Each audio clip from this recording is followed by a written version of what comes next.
Welcome everybody to Adrift and Aldhalor, our weekly actual play D&D show. Set in our homebrew world of Aradun. Our music is licensed through Musicbed.com, and we use the Bardly service to distribute it amongst ourselves. Occasionally we use TabletopAudio and Syrinscape, but I'm going to bring Shannon in. Who's that? There she is. Hello. Yes. Happy early Mother's Day. Thank you. I cannot wait to celebrate. I love being a mama. But I also love playing D&D. So, I'm going to talk about our... What? I was about to say, which one do you love more? Don't put that on me. I know. You know the right answer. Equally. You know the right answer. Mm-hmm. All right, I'm going to start talking about our partners, and I'm going to start with Underground Oracle Publishing. They are a TTRPG publisher creating new worlds in the Cypher system and beyond. For as little as $3, you can become a member through their website and gain early access to their developing TTRPG in each of the worlds that they create. Thank you, Michael. You're not on screen. Next, we've got Eddie Yorke. He's our character artist. He's an illustrator based in the UK who makes art for games and books. Oh my god. Michael. Point of exhaustion. What did I do? Okay. Everybody, Mike's not sick anymore. We can tell. No. Eddie Yorke, our character artist. He's based in the UK and makes art for games and books. To visit his portfolio and get in contact with him, visit eyorke.com. And last but not least, we've got 1985 Games. They create affordable, accessible, high-quality accessories for D&D and other TTRPGs. Sean has used their NPC cards throughout this campaign, and we've had some really fun NPCs that we've played with. So if you would like to purchase those or any of their other amazing products, use the code paradiceprod for 10% off your entire order. Later this evening, all of our VODs will be up to date on our YouTube channel, and we hope you've been enjoying them all. If you have, leave us a comment. Let us know you've been enjoying them. Tell us your favorite part. We love that. We love to hear the things that bring you joy about our games and stories. Okay, I'm done. Bye. I mean, not bye. Whoa. So I'm gonna play. You're not going anywhere. No. Question, Sean. Yeah. So I played a game on Saturday night, and I got to use physical dice. And look at how pretty these liquid core ones are. Come on. She's If it trying goes to in cheat. for It offsets the weight. She rolls d20s every time. Yeah, I was gonna say What? those look extremely unbalanced and unfair. I didn't roll a single d20. No, a single 20. She's like, I didn't play at all. I did play. I just rolled dice in my room alone. Yeah, Shannon, who are these people that can corroborate this story? They're formerly known as the First Watch, but they are rebranding, and I was a part of their inaugural. Oh, First show Watch. That is I know them. Yes, rebranding. They Yes, sponsored you do. an episode last season. Yes, he's wonderful, and we had a lot of fun. And we use physical dice, and I'd like to use them, please. Roll your dice and tell me what you get. I don't want to. What'd you get? Tell me what you got. Nope. Tell me the first one.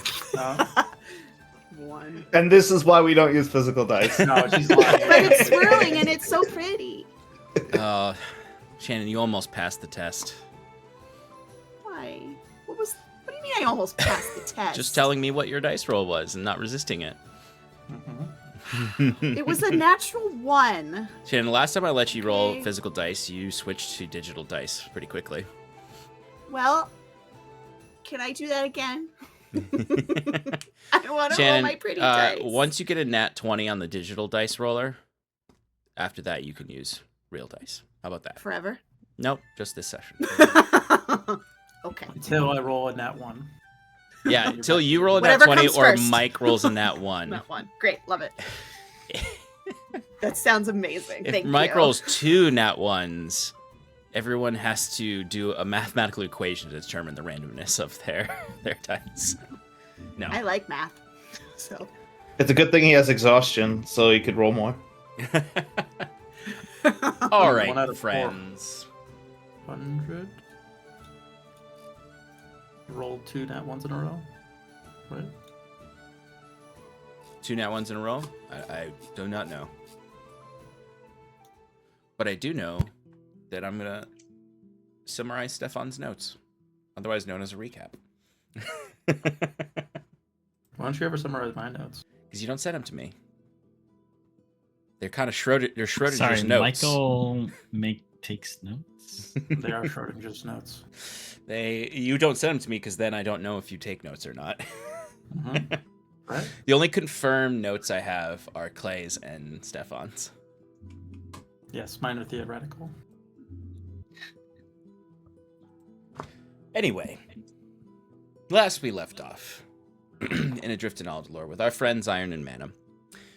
They regrouped after taking the city with the Alumni Defiance and began plotting their next move with Hastings regarding the Kirinor dreadnaught in the bay, planning a infiltration to try to disable and take the ship, not destroy it, not allow it to escape, but just to take it for their own means. Backdropped against this is a invisible timer of when the Zahn fleet will arrive. The Zahn being known for their viciousness in combat and their impulsiveness. The attack dog of the governor of the Alfdal Islands. Emile Ducant, the servant of the governor, has said he will try to hold them back if they arrive while you're still on the ship, to give you more time to complete your task before they assault the ship. But Hastings gives you a crude layout of a Kirinor dreadnaught, showing where the arcane engine room is and where generally the vessel keeps all of its crew, both living and machina, as well as where some of the other aspects of the ship are, including the Oculus deck, which is the helm of the ship, where a captain can control the entire ship using a throne there, akin to a Spelljammer ship in the Spelljammer setting. They've split up into 2 teams. The noisy crew, Septimus, Sal, and Fyrn, with the addition of Saskia, who will attempt to enter the ship from beneath, where they know there is a boarding vessel chamber, where there is an entrance that they normally drop submarine boarding vessels below the ship. Jacquet will use his myriad of tricks, including invisibility and flying in dim light, to get on top of the ship and descend from above to get to the engine room quickly. Their goals here: Jacquet to take the engine room so that the crew or the party can attempt to disable it, or at least keep the Kirinor crew from using it to escape or self-destruct the ship. And the other crew are attempting to infiltrate the prison/machina holding, where Septimus, with some newfound powers he's acquired, will attempt to take control of the machina, to have them revolt on the ship, to provide some forces to take out the Kirinor crew on board and allow you to keep the ship. He's learned to do this by messing with the machina that he cast the Gesh spell on in a previous combat. He learned how to utilize the power of machina, the spiritual power of machina, to destroy the bindings, the magical iron bindings on the machina, and replace the Zaxwell Sphere's core with one born of sacred flame of machina, granting the machina free will and awakening it from what would otherwise be an enslavement. The party, amongst all of this, also learns that bit of a side story, a little thread that was never explored earlier in the campaign, is how Captain Hastings returned to life after Fyrn cut his head off.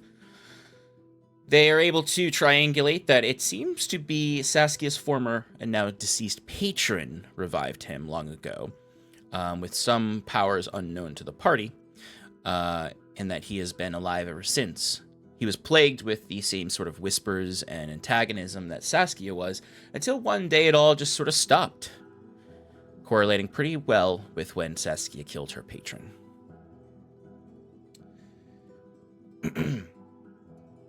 When evening falls, Iron and Mana begin to head out to the bay to enact their plan. Fyrn covering their little dinghy with gilly and seaweed in order to have a more stealthy approach, and Jacquette taking to the skies. The party, through a series of skill challenges, are all able to successfully infiltrate the ship. They're on board, and they're in a relatively safe position to start the next aspect of their challenge, which is to achieve or reach the goal that they want within the vessel. B team, Saskia, Sal, Fyrn, and Septimus, have not begun their challenge yet in this space. Jacquette finds a obstacle in front of his challenge. He is in the war room of the ship where Ambassador Xenaqua and 2 Violet Vanguard are. One guarding the doorway that will lead him down to the engine room, and one guarding the exit of this room, and Xenaqua sitting at the long war desk in the middle of the room.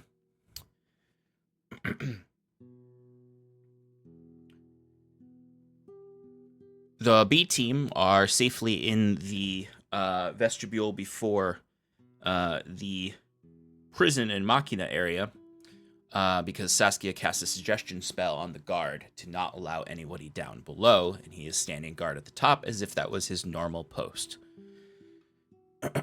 This will last for 8 hours, or until Saskia loses concentration or drops it.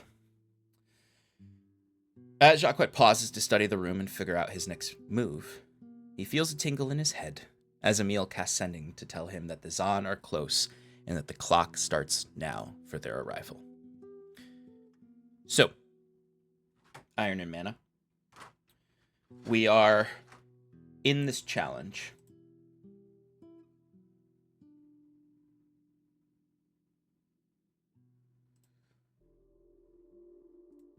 You are all stealthed, so to speak, either because there's no one around to see you or you're invisible. We've entered this next phase of skill challenges.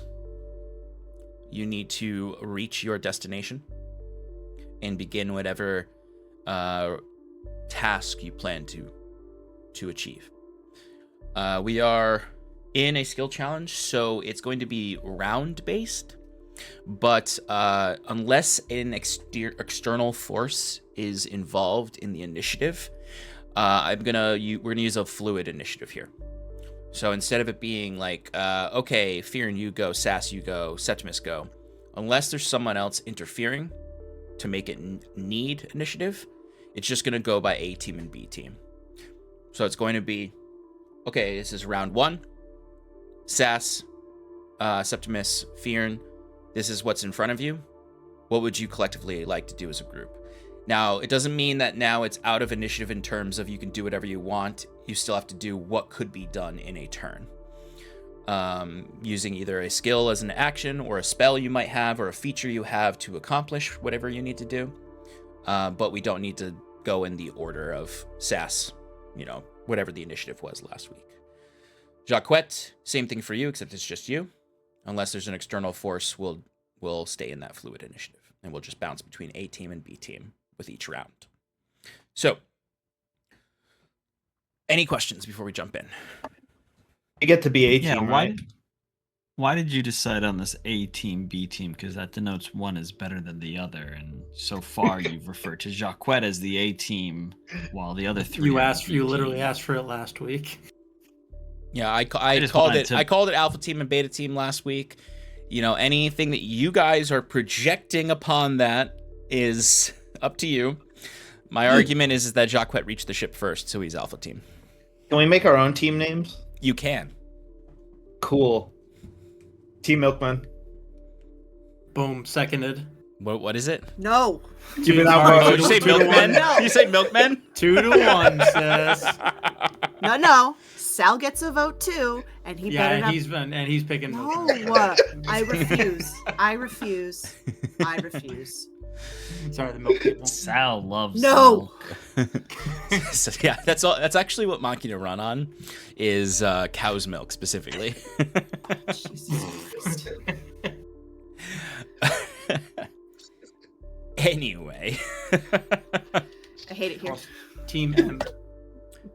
so for Team Milk People, No. No. Shut up. No. For those at home, Milk People is a joke from our original first D&D campaign. It's not with funny. Mike and Shannon, where Mike proposed that we call the team, their party, the Milk People, because they get the job done. No. No, it was the milkmen. Yeah. And then I Shannon was was like, like, "What "Excuse about me." me?" And I was like, "Fine, milk people." And she hated that. Because I do hate it. I still hate it. No. Jacquette's just Hyven's hero, singular. That's Okay. just- All right, these are our two teams: Hyven's Hero and the Milk People. So, Milk People, you find yourselves in the vestibule chamber before the prison area with the Machina. So it's a really simple chamber. The entire room is made of metal. The ship is all metal. From the door that you went through, the pressurized door, to your right, looking forward, is the desk that Sass was hiding behind originally. That just has, guard paperwork on it. Very simple desk. To the left, immediately to your left is the ladder that leads up to the next chamber, which leads up into the engineer's lab, or the artificing lab, you could say as well. And then in front of you is a wrought iron fence, prison bars, basically, with a single door on it. And beyond that chamber, it's very dark. This chamber you're in is lit with magical lanterns. For every room that you've all been in, that is a normal room, it is lit with usually if you're in the belly of the ship, a single magical lantern that provides bright light in the full chamber, with a little bit of dim light beyond. For you, Jacquet, your room is much more well lit, given that it is the war room where the important people of the ship gather. So it has multiple lanterns to give a more bright aesthetic. Beyond, for those of you with dark vision or true sight, you can see beyond these bars are 4 prison cells that are the regular brig of this ship, 2 on each side. You already heard previously that there are people in there. Beyond those prison cells, for those with dark vision out to 60 feet in SAS with your true sight and your dark vision, you would see that there does seem to be machina beyond that. Various types of machina at different modules. So some of them hang from the ceiling. From a distance, they just look like bodies that are hanging until you can kind of make out the more machine parts to them. And some that seem to be on stations, sort of locked into the walls all the way up the hall. So there are 2 positions that the machina are in, the ones that are above and the ones that are to the sides. And as far as you can see, you can't see the full length of this, but it seems like they go on and on and on. Even just from your cursory glance, Saskia, you can see at least a dozen machina in the front portion of this. So it is rather full of these machina. Like I said last week, for Hyven Tiro, you are in this chamber with the long table, with opposite of you, closer to the exit, is Xena Qua sitting, sort of perusing some papers and sort of relaxing. Immediately to your right is the stairway that leads down to the engine room, with a Violet Vanguard standing right in front of it. And behind Xena Qua at the exit that leads out to the deck is a Violet Vanguard standing there as well. So, we'll go with the Milk People first. What would you like to do in this moment? I don't remember. Did I have I opened the door for them yet? Yes. All of you are So we're in all that together. vestibule chamber. Yeah. Great. Okay. Right. Septimus. And if you're looking at this map, the vestibule chamber is not delineated from the whole prison under, but you can assume that line right there is sort of the bars. Okay. The line from the floor above is where the bars are. Okay. Septimus, what is your plan with the machina here? Because they go on for fucking miles. So what do you plan? And what do you need us to do? First, I want to see if they have the dampening.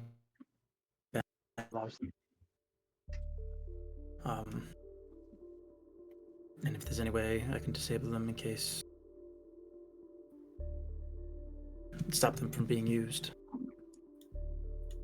It'd be easy enough if they're immobile and offline for right now. All right. Should we try and find some way to get them down from up there? I'll start with the ones on the floor for now. Would it help if you showed us how to do it too, so we can speed it up, or is it something only you can do? No, you can definitely assist as well. I didn't show them, I guess, before too, but You told them what you did, though. You didn't tell them. You didn't show them, but you told them that the dispelling stones. Disregard anyway. Sal's right there. Yep. So he'll point to Sal, and he'll gesture him to open up his chassis, exposing his Dyson sphere. Zexwell sphere. Zaxwell sphere. Very His different from a Zaxwell Dyson sphere. sphere. Yes, I know. I couldn't remember what sphere it was. Zaxwell sphere. And showing him, it's like, this is the internal essential power for all the machina. And it was a Zaxwell sphere. For the machina that are down the hole over here, try to find it on its person, and then located here, as I'll point to it, there's a semblance of several metal bands. And that's the controlling mechanism. So we'll take stock of how many have them and how many have not. We can go from there. Are there anyone in these cells before we move forward? Yes, there are. I haven't looked or. Prisoner anything, but uprising. I know they're there. Septimus is the same. Maybe move ahead, see if we can get a better glimpse. Who knows, maybe perhaps they could be allies. Right. Certainly they wouldn't have any reason to be loyal to the king, hopefully. All right, just give me a second. I would like to, in this vestibule, cast disguise self on myself and make myself look like one of the guard that was right there. Sure. And just look like I'm patrolling, so I can get a good look at who's in the cells. Yeah. You can give me a perception check. And like you have the keys the guard had, so like you can you presume one of these keys likely opens these gates. Son, I rolled a natural 20. Whoa! And you wanted to use real dice. I did. Now you have a conundrum because the digital dice did you well. Or are you going to abandon them?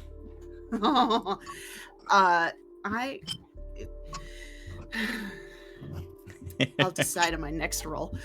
Okay. So that was a 26 total. Okay.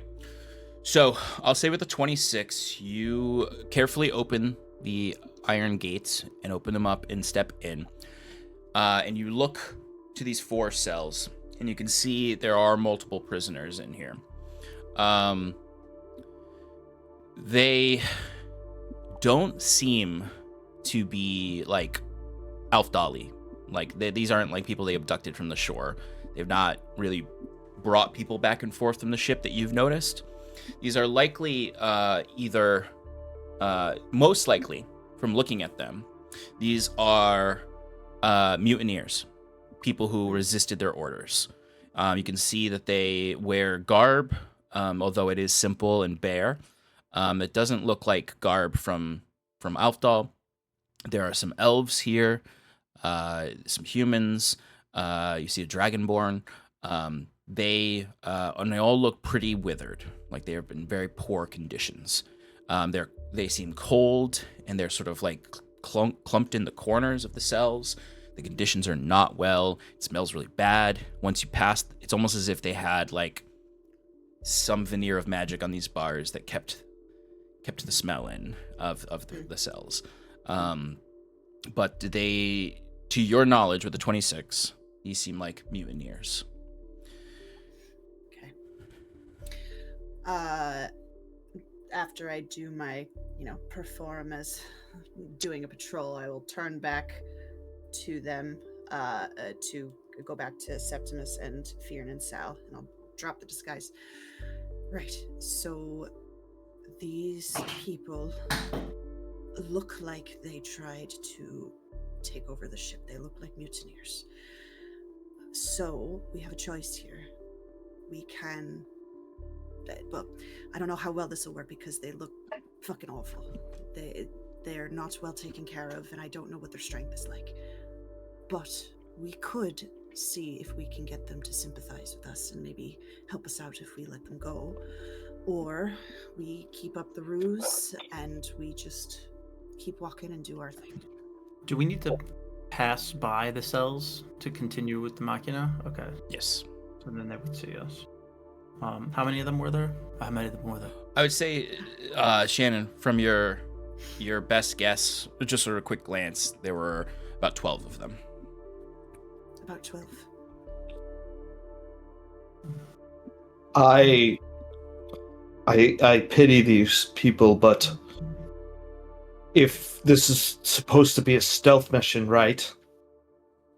For the success of their missions, for their own good, it's best if we don't have them. They could be used as perhaps a distraction on our way out, or even, if we set them free now, they're just going to become a liability. Either they're going to get us caught, or they're going to get caught themselves, and we'll, have to do something to save them.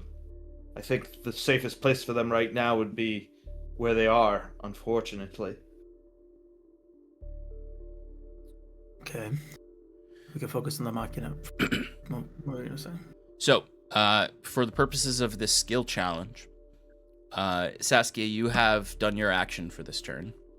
And it's okay if your action is just continue moving forward, like for, Septimus and Fyrn, if it's not like a specific thing you want to do in this area, because you have keys, so there's no like skill challenge needed to get into the Machina area, so you can walk right in there.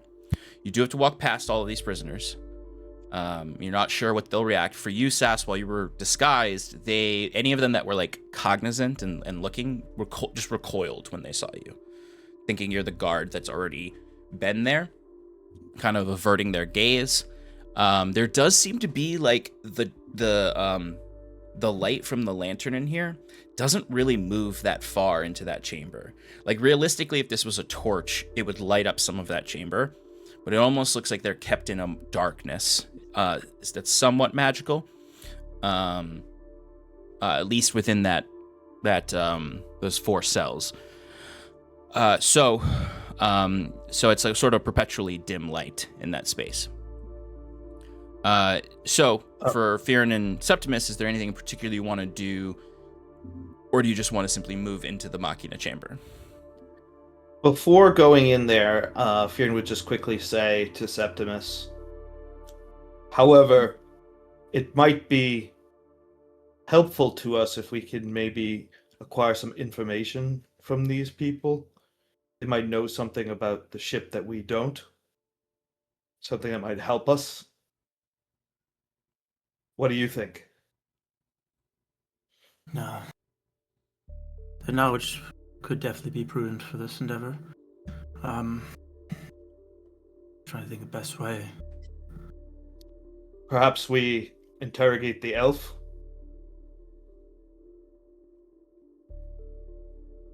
You referring to one of the prisoners? Yeah. Do you want... I don't know. I mean...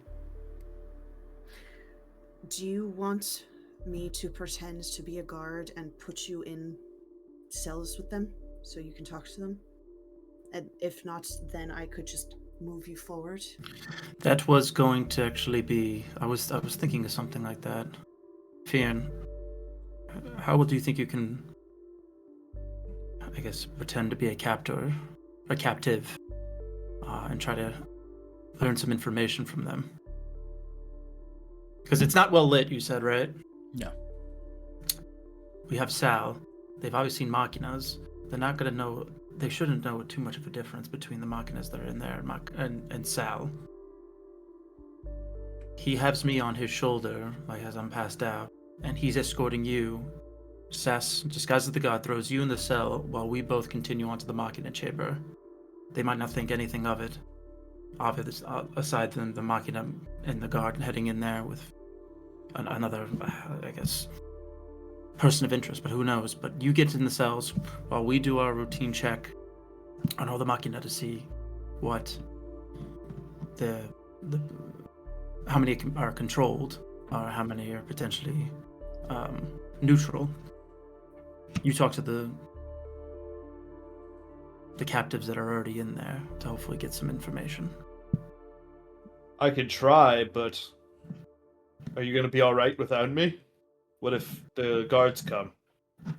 They won't. I told fucker up there not to let anybody down. Well, there's that. And also, Sass doesn't need to lock the cage again. She can pretend she did, but you can know that it's unlocked and can be pushed open if you hear some commotion and we need your assistance.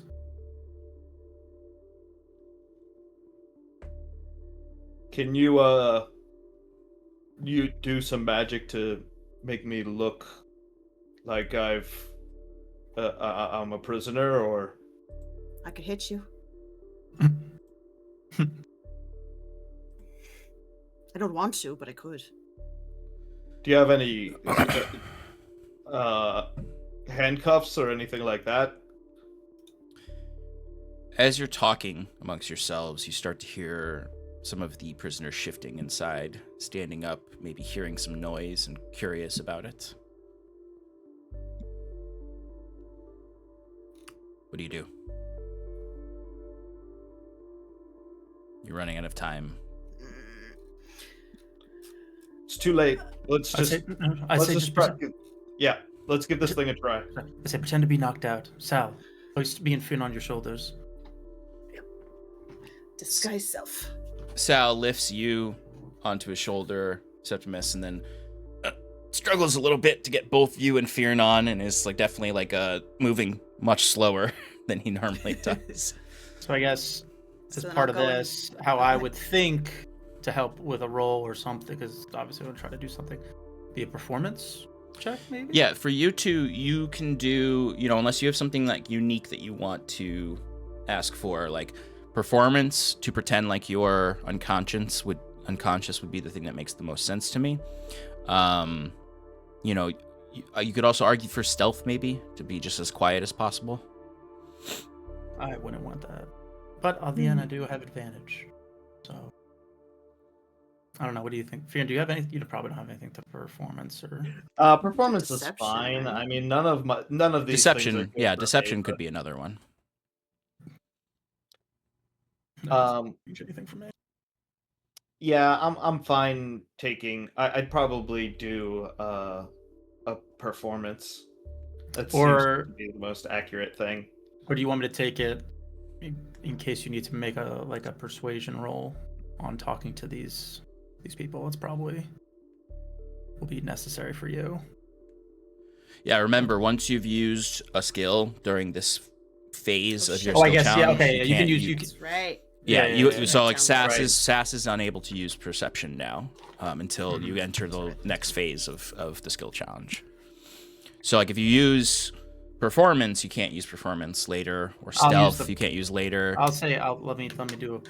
And remember, I'm totally open to hearing really unique use cases of your abilities. Could I possibly do? Can we like share it and help him in a way by like, if he's like unconscious on one end, could I be like? I mean, I don't know. I would. Well, first of all, I'd leave all of my weapons behind because I can just summon them if I need to. Also look sketch if you had a bunch of weapons that you could throw into a break. Right, exactly. But maybe I could like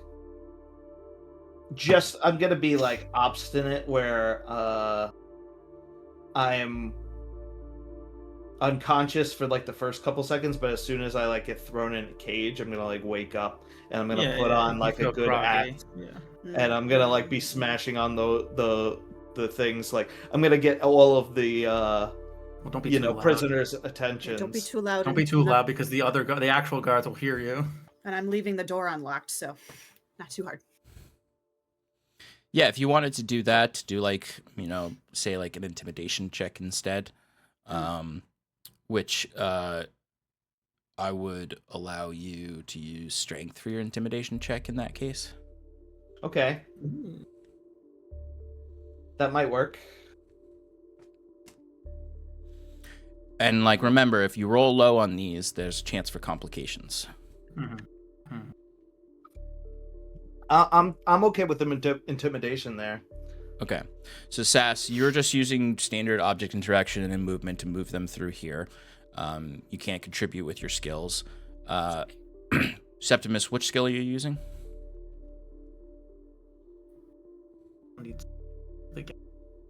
I'll go for just a performance. Okay. Go ahead and roll performance, and Fyrn, you can do the intimidation with strength as the skill. Don't sep it up. Don't sep it up. 12. It's almost. Oh, Fyrn. Spicy Guys, this was such a good plan. God damn it. I got a 6, Sean. You got a 5.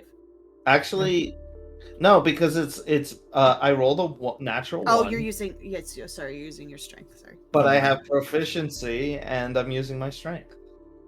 So that's gonna be an 11. Yeah, I was gonna say that should be way higher. Oh shit. Oh, okay. Yep. Okay. I'm gonna shut up now. Okay.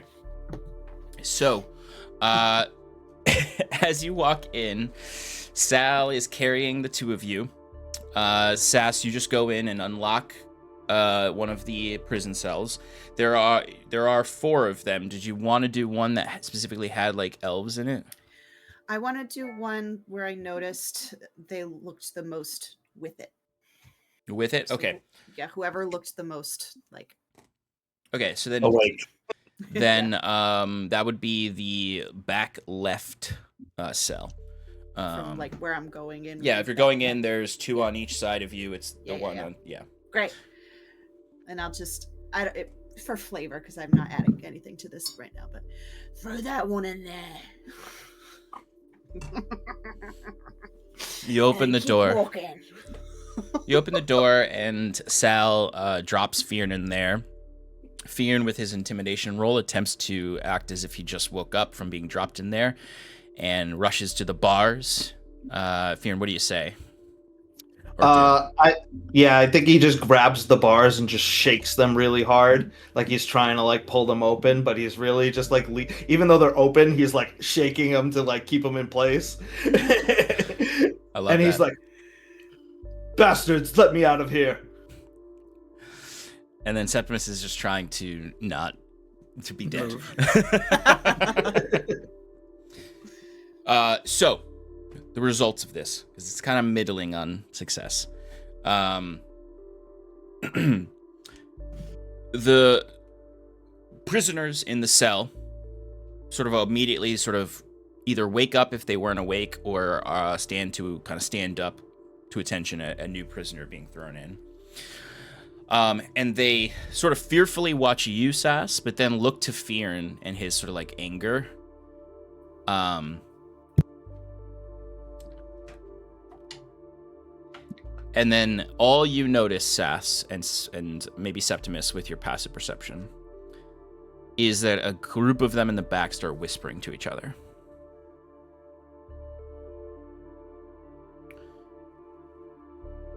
And perhaps Septimus, with that little like passive perception, maybe you like move your head a little bit, and like someone with a good passive would see that you're not unconscious. But you move through, and seemingly there is no complications yet. Okay. And that is your round. Okay. Or your turn in this round. Not bad, not bad, not bad. Ivan's hero, you're up. All right. I would like to do a deception check to move through this room. Now, how I see it in my head, it's very simple. Jacquet crosses invisible to the staircase leading down. He taps on the shoulder of the guard and then goes around the other way. If you would like something a little more not cartoonish, I've also thought of that, but that is how I imagine. It's very simple. Jacquet's already invisible. He already feels like he's stealthy. So the plan is, if this is just a skill check, then he's going to try to deceive his way past this guard at the staircase to go down. Let me just look at one thing before I approve that. I like the creativity. I've literally thought about this for a week. The only, if you have something a little different, the only reason why I'm hesitant to approve of this one is because deception specifically has to do with like disguises and telling convincing lies. I don't hate it. I just think the DC will be a little higher with it than maybe something else, if you have something otherwise in mind. So Jacquet has his hand drums. My other thought was he was going to try to, what's it called when you make a sound seem like it's coming from somewhere else? You throw the sound. Yes, he's going to try to throw the sound of him banging on the drums from outside the front door, like someone's banging on the door, to get the attention of everyone, and then he goes around them.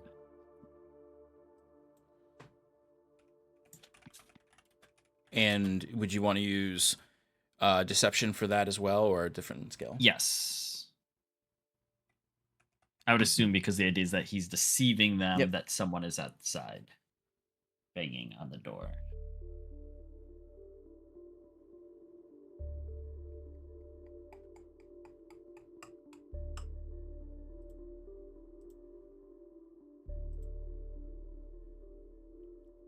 I will allow this. Specifically because I know you have the minor illusion cantrip and can sort of incorporate that into it to throw the sound. Okay. Just because I think throwing sound is not necessarily something you typically can do with like a tool. It's more has to do with the voice. But this isn't a physics emulator, so I don't care. I think that is an acceptable use of bardic magic. Well, that's a 32. Whoo-wee! You would have succeeded even on my my throwing the sound is a little physically challenging, but we'll say you're as you're like patting on the invisible drums, there's like almost like one of your claws like plucks a magical string of reality to move the sound to be outside of the outside of the cabin is what you're thinking, like on the deck. Yeah. Okay. 32 is a success for sure.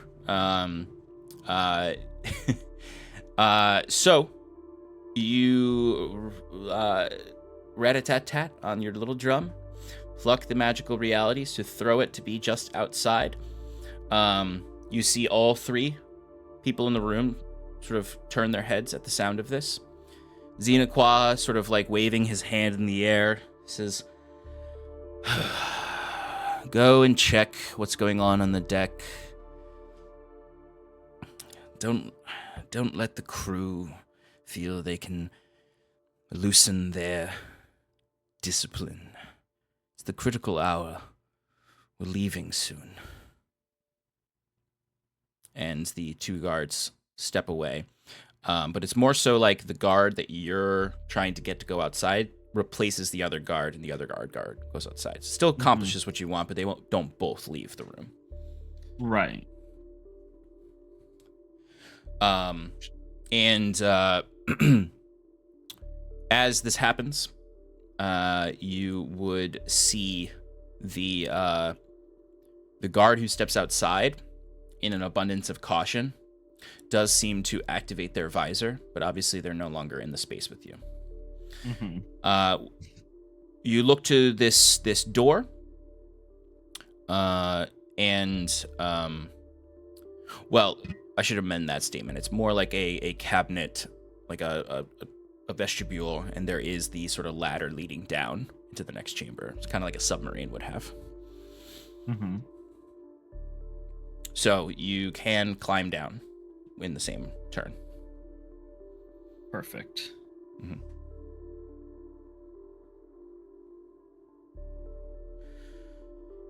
When you climb down into the lower chamber, you are now in the actual arcane engine room. It reeks of cinnamon in this room. You can see this large bulb-like structure in the middle of the room that you presume is the arcane engine itself. It has and when I say a bulb, like, it literally looks like a contemporary light bulb, in that it has sort of the curved base that is metal that then goes up over a glass dome. And within that, it is essentially a larger version of the Zaxwell sphere within Sal. It has a bead. Sorry, can I get a spell check on Zaxwell sphere? Yep, Zaxwell. So not CK. No, but it's not Zax. It's not Zax sphere. I thought Zax. It was like, the great wizard known as Zax. Hey guys, I'm Zax. This is my swell. Zaxwell is the name of the artificer who invented it in the Kieran Dominion days.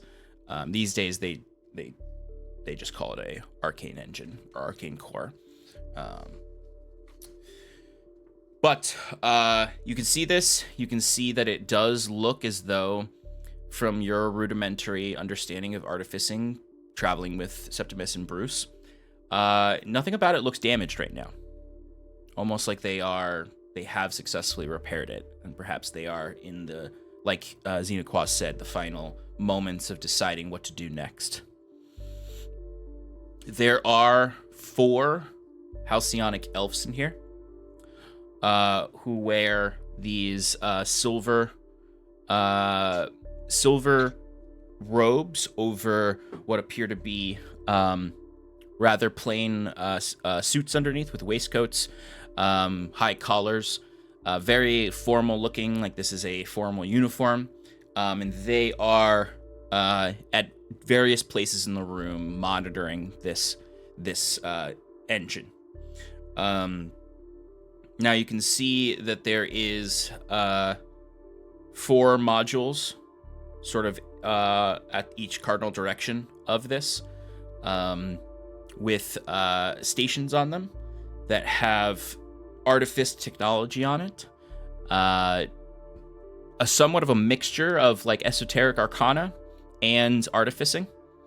So you might see something that looks akin to some of the consoles Bruce has created, where there are buttons and monitors empowered with magical crystals, but then also, like silver thread and wire connecting different reagents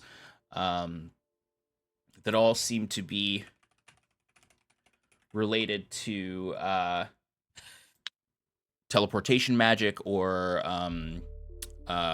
evocation magic, even you might surmise from your experience as an adventurer, since this engine powers not only the ability for it to teleport places, but it also empowers the artillery of the ship.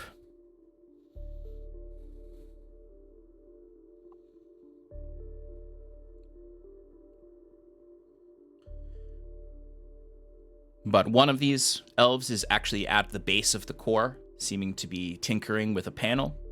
The other 3 are at different modules, seemingly concentrating on magic over them.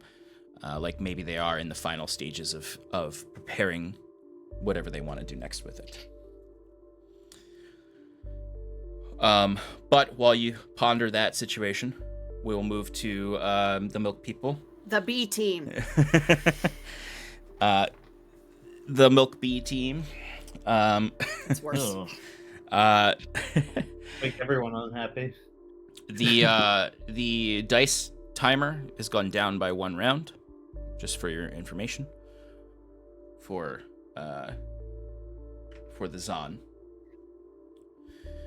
So, our other team. Fyrn, you're in a cell with prisoners, shaking on the bars. Sass and Sal and Septimus have moved into the Machina chamber now. And as you're walking into the Machina chamber, you go 20, 30, maybe 40 feet, and you realize that this goes pretty much all the way to the front of the ship. So there's like a good solid 250 to 300 feet lined with Machina.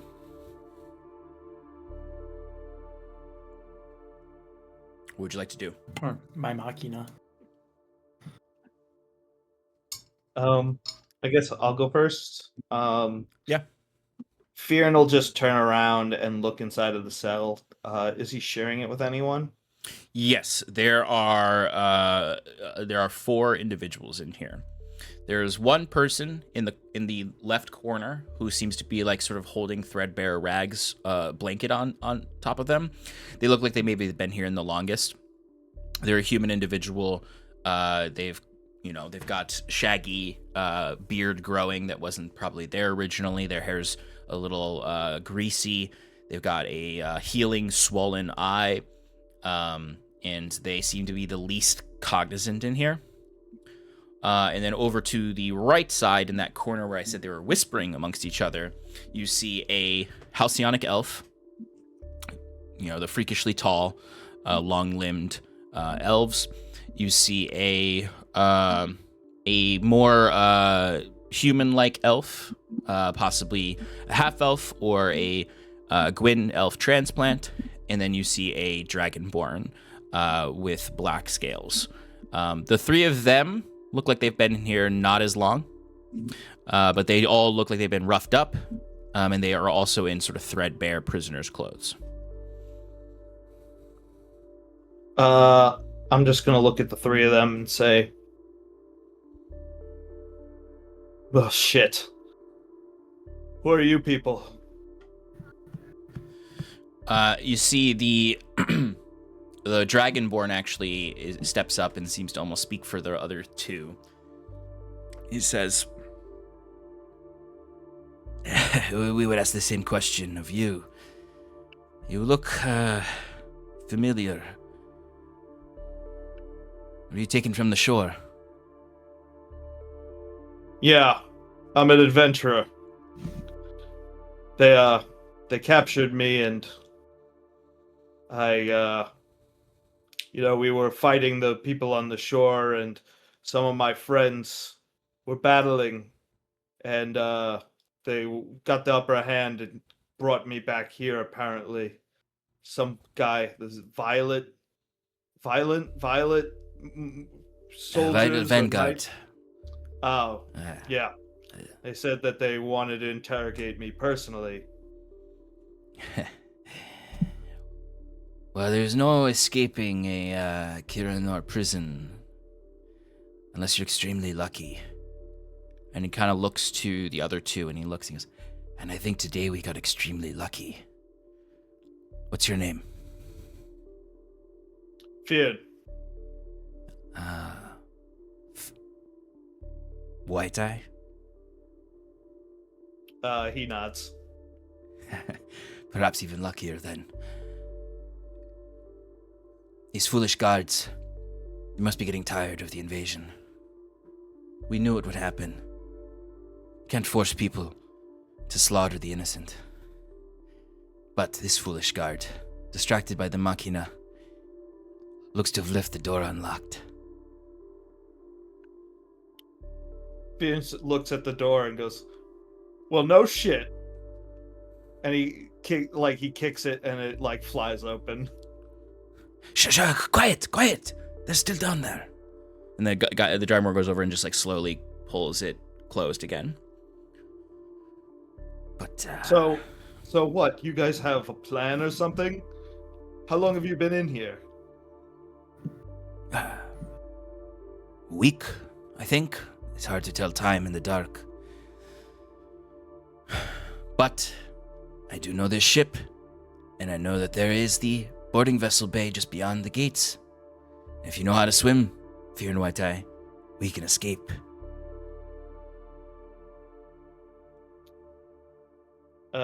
Fyrn just looks and says, "Boarding vessels, eh? Are there... What happens if is there some sort of gate or release valve? How do we get to the ships?" Well, I think I could figure it out.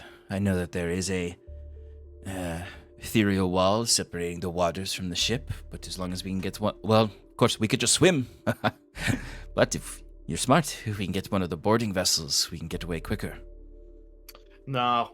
I was just...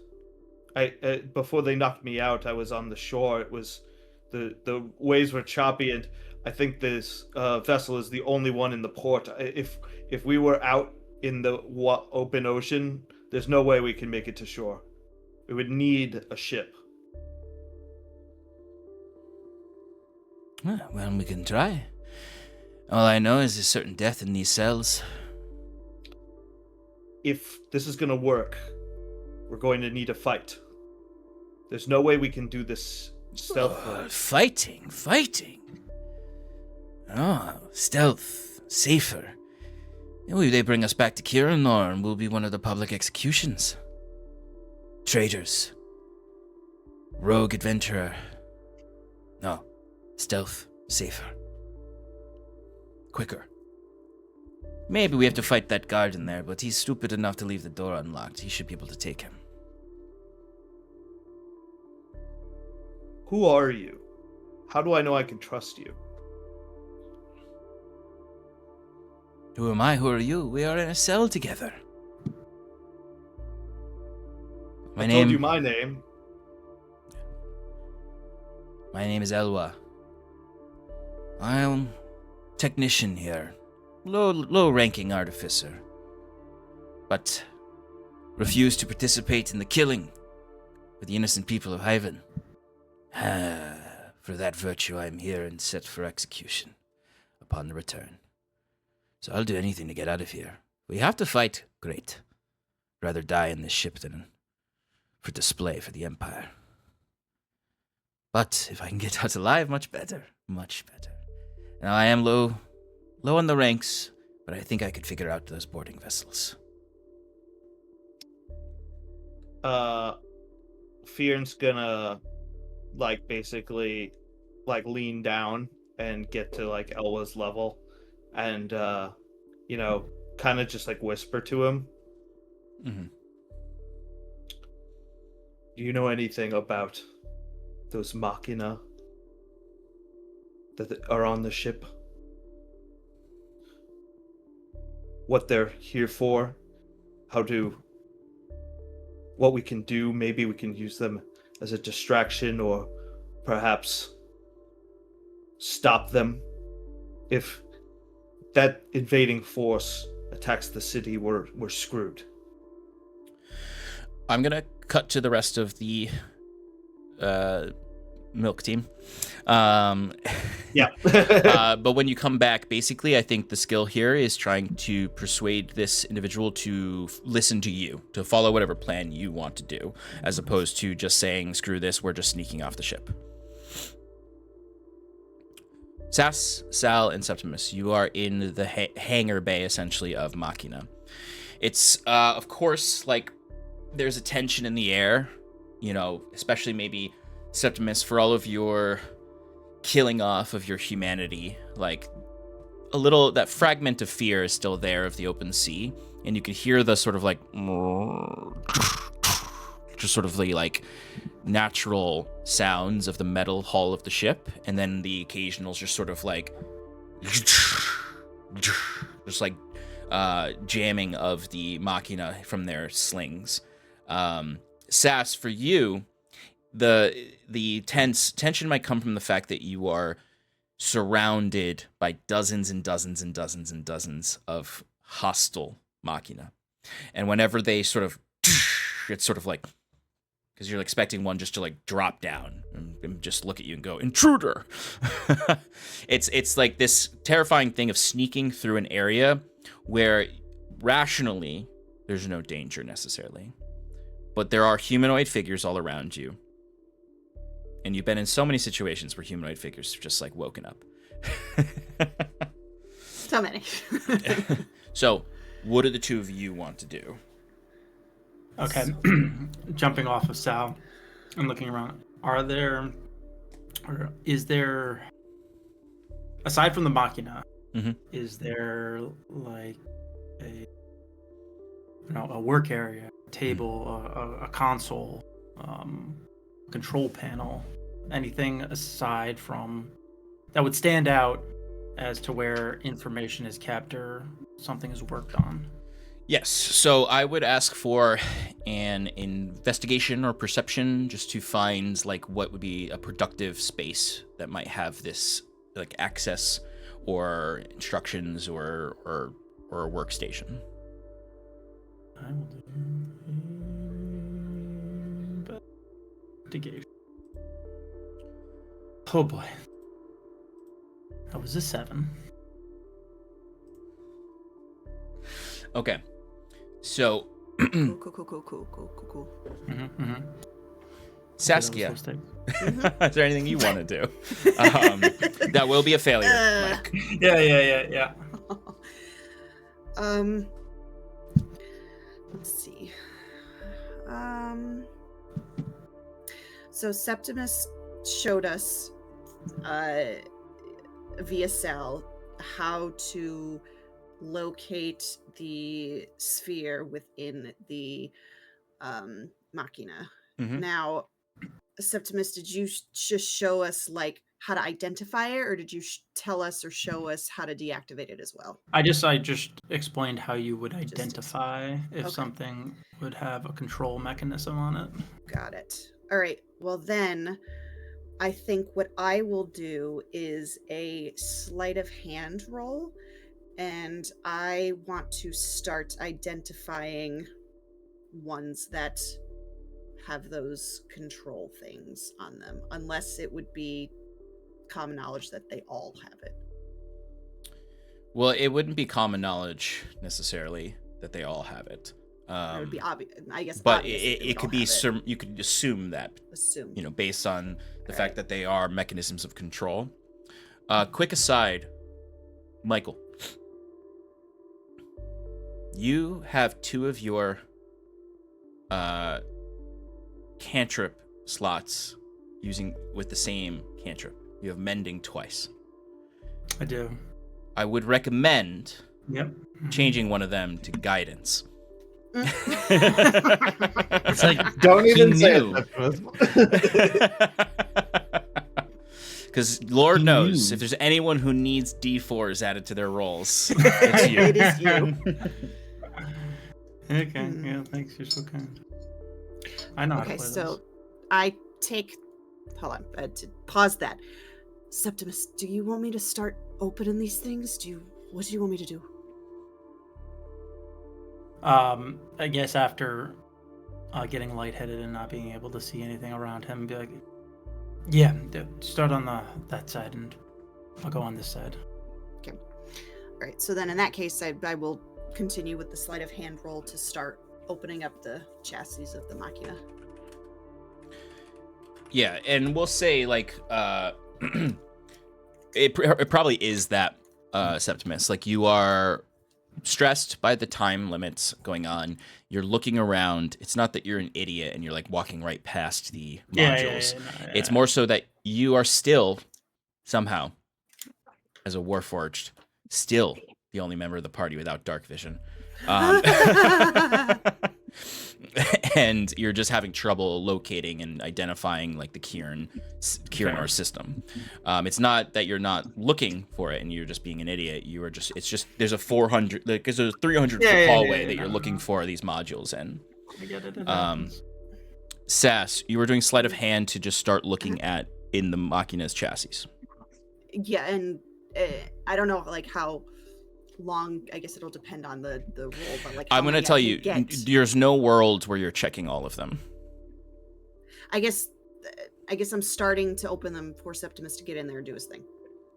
Okay, I want to sort of like re-clarify your goals here, because is your goal to dismantle the Machina, control the Machina, set some of them loose? Like, what is your goal? Because if it's just to dismantle them, just to be honest, it might be, not as worth your time to just dismantle, 7 inactive Machina during this time. When there's dozens of them they could activate if they were to have a way of controlling them. So what is B team's goal? Now I'm feeling silly because I thought this through, but I literally just asked you what you wanted me to do. What the fuck? well, no, because like Sean said that before too. Is that it was my, I guess it was my assumption.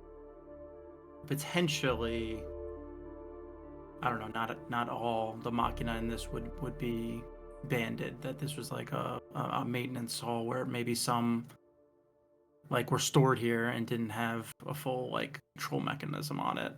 But if you can, to what Sean said, that's probably not the case. Well, if you can free one Machina, but I guess so that's my goal. Is that I guess try to control or try to free one of the Machina to use. Okay. Would be and perhaps you could even recruit it to free more, and incite something there. Yeah, I just wanted to clarify so that you guys are using your round wisely. Mm-hmm. I think Septimus, even though it failed, your use was a good thing to look for because it might unearth more control over them. Yeah. Sass, you can still do yours in order to start preparing a Machina to be freed and reactivated by Septimus. Yeah. I have another question for Septimus first before I pull the trigger. Sure. I guess Mike, do you want to, after not locating what you were looking for, do you want to tell Saskia that's what you were looking for and see if she can find something? Because I would change my skill if that's the thing. Then I suppose I would. Is like that. I'm curious to see if there's any sort of mechanism or means of working on some information that we can have. Just shed more light on, I guess, how they function. So go ahead and think about that. I'm going to cut back to Fyrn so he can do his check here. So the last thing you asked them, Fyrn, was do they know anything about the Machina? Elwa looks at you and says, "Why do you care about the Machina? We need to escape from here. Did they hit you on the head really hard? Do you not understand this is absolute life or death?" I think that it's going to be a lot harder to get out of here than you're making it out to be. We might need a distraction. And even if we do get out of here, those Machina, if they take over the city, we've got nowhere to run to. What are you suggesting we do then? And here's where you can suggest a plan and roll for it. I don't know how capable you are, but if they threw you in the cell, then you might know something that is like they might be keeping you here because you know something that might be harmful to them. If there's anything you could think of, now's the time for you to share it with me so we can maybe use it to get out of here and maybe save the city too. Okay, so I would say persuasion to get him to join in on your plan of creating a distraction. If you succeed, they will join you, which means that those of you in the Machina chamber might get assistance on what you're trying to do, hence advantage potentially. If you fail, they're going to try to escape on their own, which could cause problems for you because they might trigger alarms. They might create a higher alert on the ship. Okay. Persuasion it is. Mm, And remember, guys, you could use your features to augment these rolls. So things like Which guidance, is what I was indomitable, those going sorts of to things. do. Well, indomitable attributable to skills I as can well as add saving my throws, or is that sec- your second wind? I think it's the second wind one that does skills. Right. So I do have one charge of second wind left that I can use to add to this roll. It's a D10, I believe, which I think I'm gonna try to do. Just to start off, that only happens if I fail, which I probably did. I got an 8. An 8 would fail in this situation. Okay, so I'm gonna roll a D10 and see if I can maybe do something better. I got a 7, which is going to be a 15 total. Okay. So, a 15 is a success. Nice. So the Elwa kind of looks at you and goes, they told us I and Mana were crazy. But it might be the right kind of crazy. Look, I'm not gonna lie. It's gonna be a little dangerous, but I promise you I'll do everything I can do to keep you safe. If there's ever any danger, you just run the other way and I'll take care of it. Well, that sounds like a plan to us. If there's a first sign of danger, we're out. We're going for the boarding vessels. Very well. Fair's fair. Okay. So, Fyrn was able to get a successful persuasion, the 15. So, for this round so far, you have 1 success, 1 failure. No pressure. Saskia. Yeah. And then we'll jump over to Jacques. Can I make an Arcana check as I'm in either Arcana or Investigation, whichever one would make the most sense here, for looking for something that would, have an aura of machina around it, or some sort of, whatever Septimus was looking for, a control panel, a red button, something that would potentially help. Yeah, I would say that there's 2 different things you're asking for. So if it's investigation, it means that you're searching through the space to find the clue you're looking for. Arcana is where you're trying to tap into some arcane magic to identify something that might seem like it is associated with the Machina's magic. So, which one would you prefer for your outcome? And remember, they're both, you could do either. I'm not saying no to either one. It's just the DCs might be different, the outcomes might be different. Yeah. You could also, well, no, you can't do perception, never mind. No, I cannot.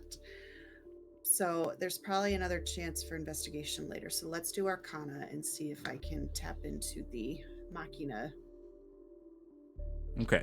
So you're basically trying to tap into the knowledge that you've learned from Septimus, your encounters with Machina from Sal, and your own innate sort of warlock magic of just detecting sources of magic and whatnot. Let's see it. Okay. I'm gonna use my physical dice, but I'm also gonna use my Dark One's own luck so I can add a D10 to the roll. Great. Okay. Oh, fuck yeah. All right. So it was a 14 plus 4 is 18 plus 8 is a 26. Nice. Let me just look at one thing. Just wanted to see.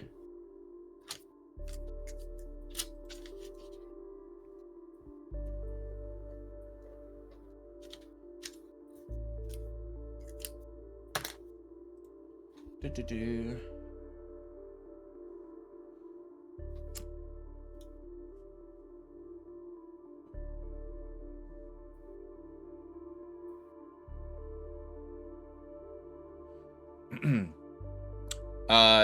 Just to make sure that you, however you want to do it, you don't have to you don't have to use Dark One's Own Blessing before, or Dark One's Own Luck.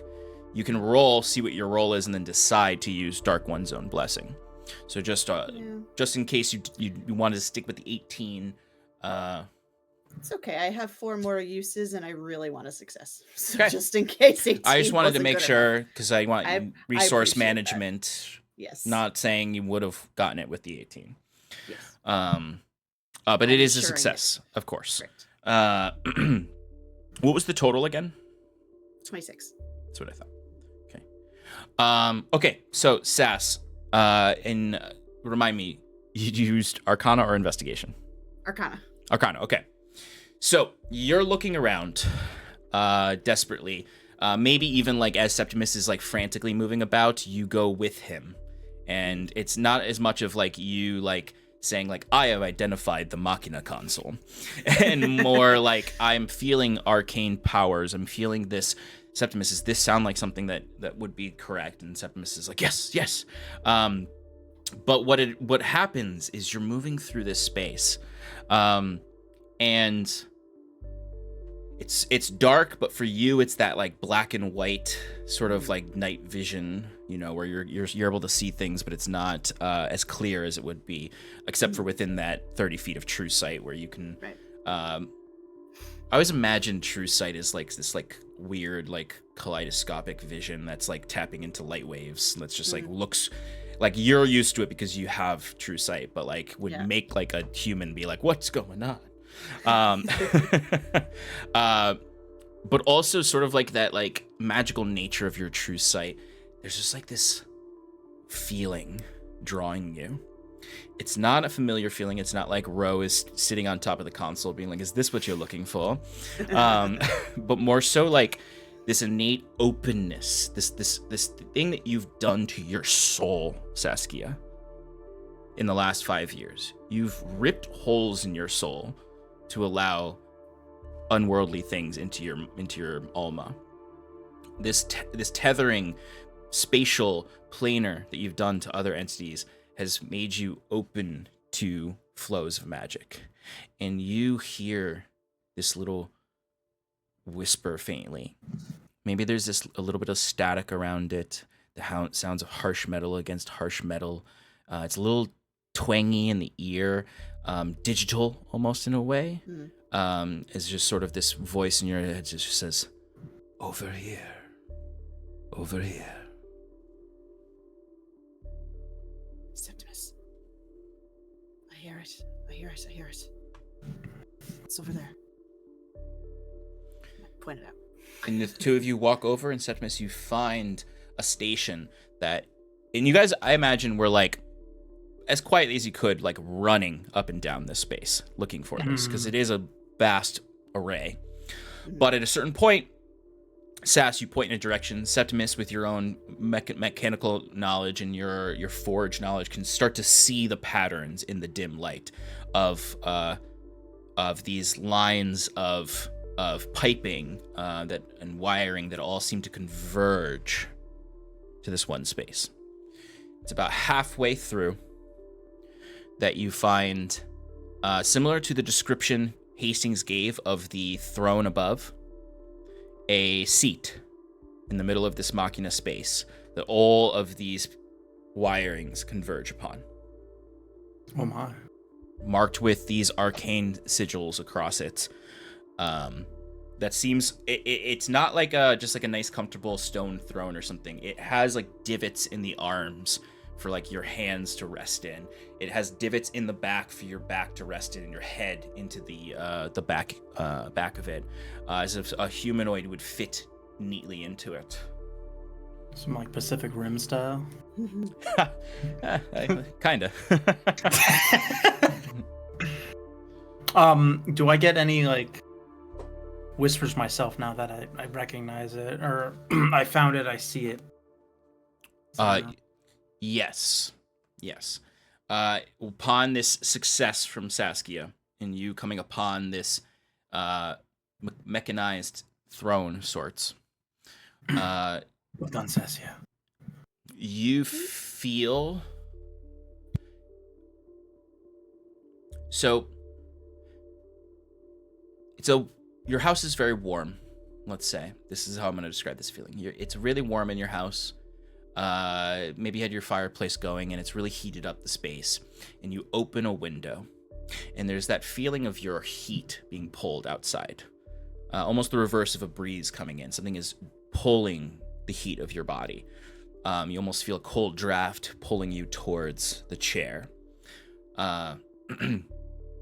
and a voice in your head whispers,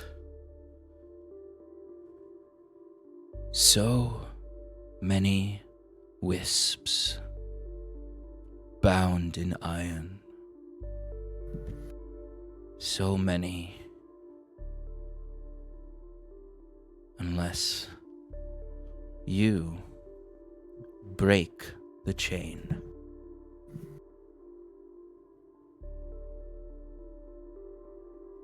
And it similarly has that sort of jaggedness to it. It's not my soft voice whispering to you. And there's pain behind it.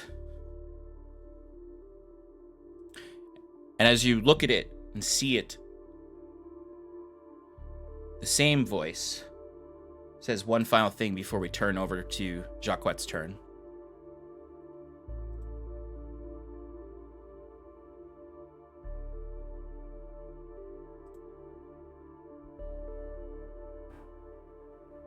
Seize your destiny.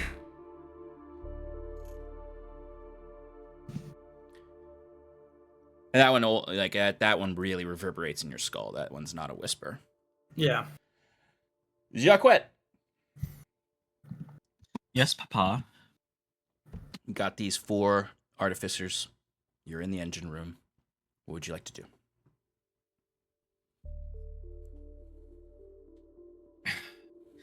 Jacquette will observe the room, invisible, of course.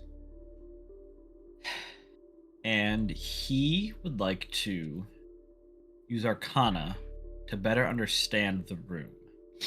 You know, he is primarily looking for that kind of self-destruct switch, but also just an understanding of what controls what, just in case. You know, part of it might be that he's watching the people as well, kind of using that insightful manipulator, if you'll allow me. But what I really want to ask for, that I think has merit instead of that, is that Septimus had shown Jacquette how to work the pylons, right? And a more in-depth look at it, which presumably is technology, not, right, that's Avenirian, this is Kieranese. Yep. So a little different. But I imagine the Avenirians might have some Kieranese knowledge. That's, you know, I don't know how true that is. But so knowing that and having spent time with Bruce and understanding some of his elements of the artificing, maybe a little advantage. Yeah, I'll allow it. Cool. All right. So I'm going to use some Arcana to try to understand and find that switch. All right, cool. That's a 21. 21. Okay, and you're primarily looking for familiar modules on the systems, specifically for one that might be associated with that self-destruct. Yeah, that's the, you know, kind of the priority, but if through that, with a higher roll, he can understand more of it, that'd be cool. Okay. 21.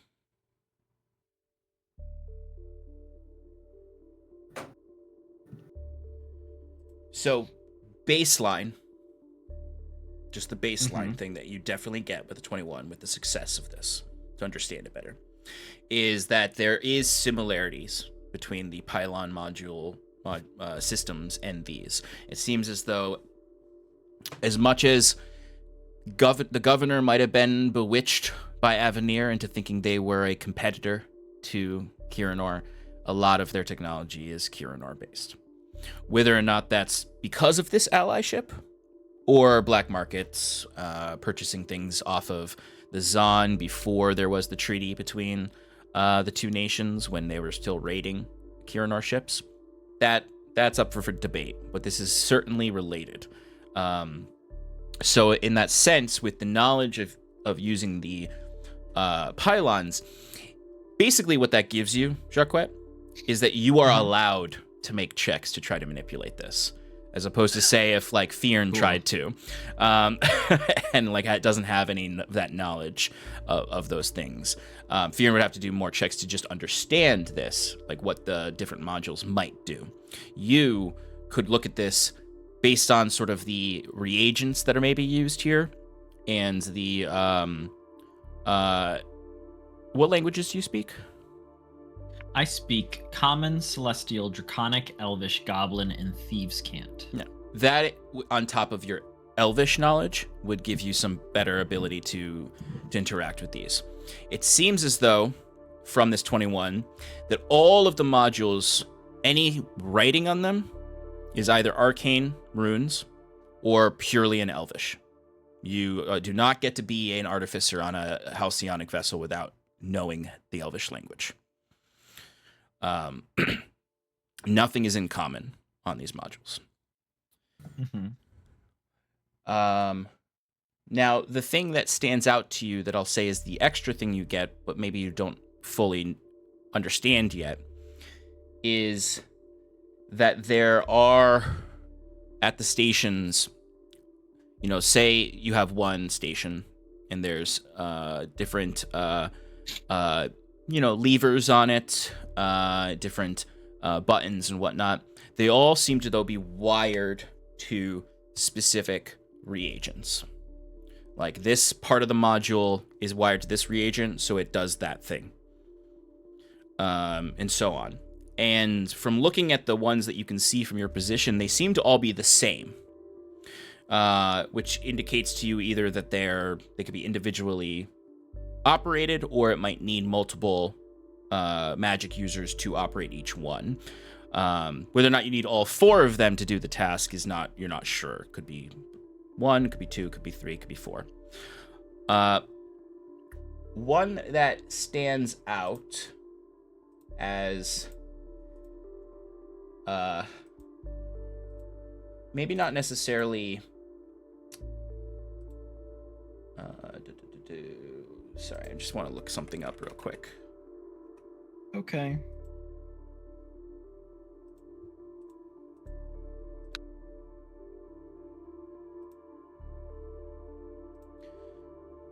One that that stands out a little bit is one that has a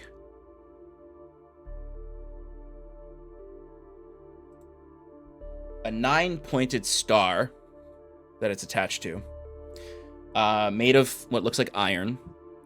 In the center of it is a black marble. This stands out to you because when you all were fighting Xenaqua, he was casting magic that he used sort of a black orb and some iron reagents to utilize. When he did that, a giant ball of void magic nearly ripped your ship apart.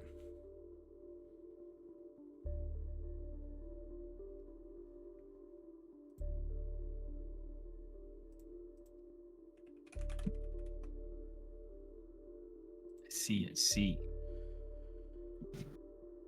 And then, just because you would recognize that there's one that does seem to have like some back guano coated sulfur on it. Cool.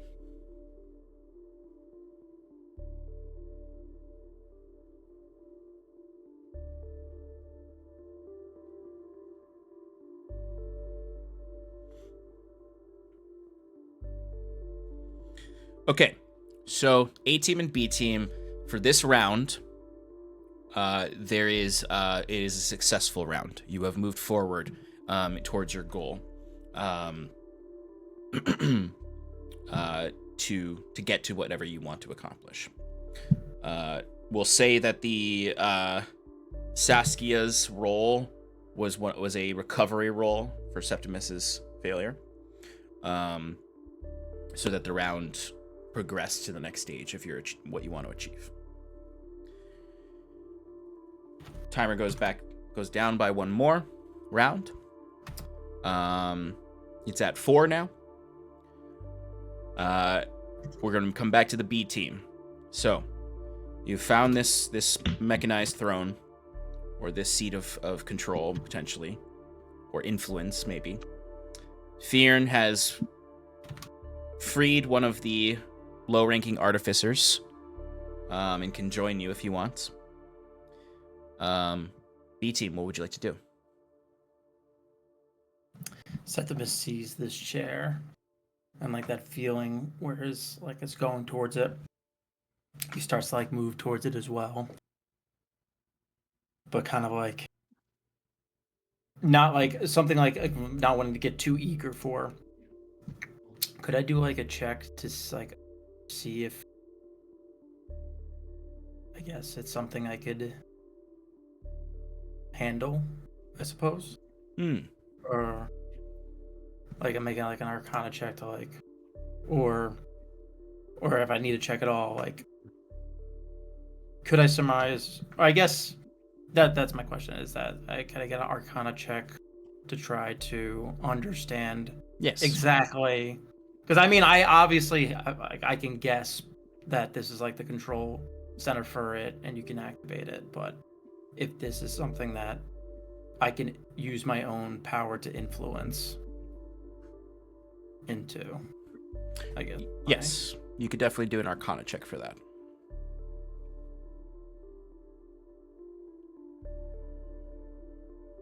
Oh my god, can I give myself guidance? No. Okay, 14. You have to announce guidance before you roll. Yeah, 14.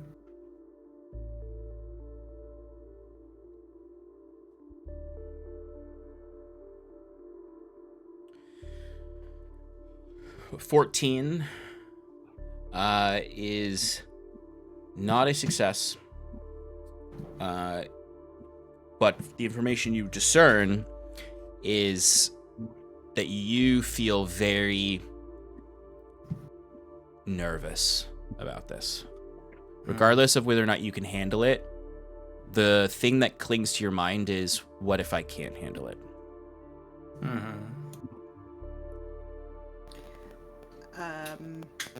In that sense, I guess I would maybe see that look of like Hesitation.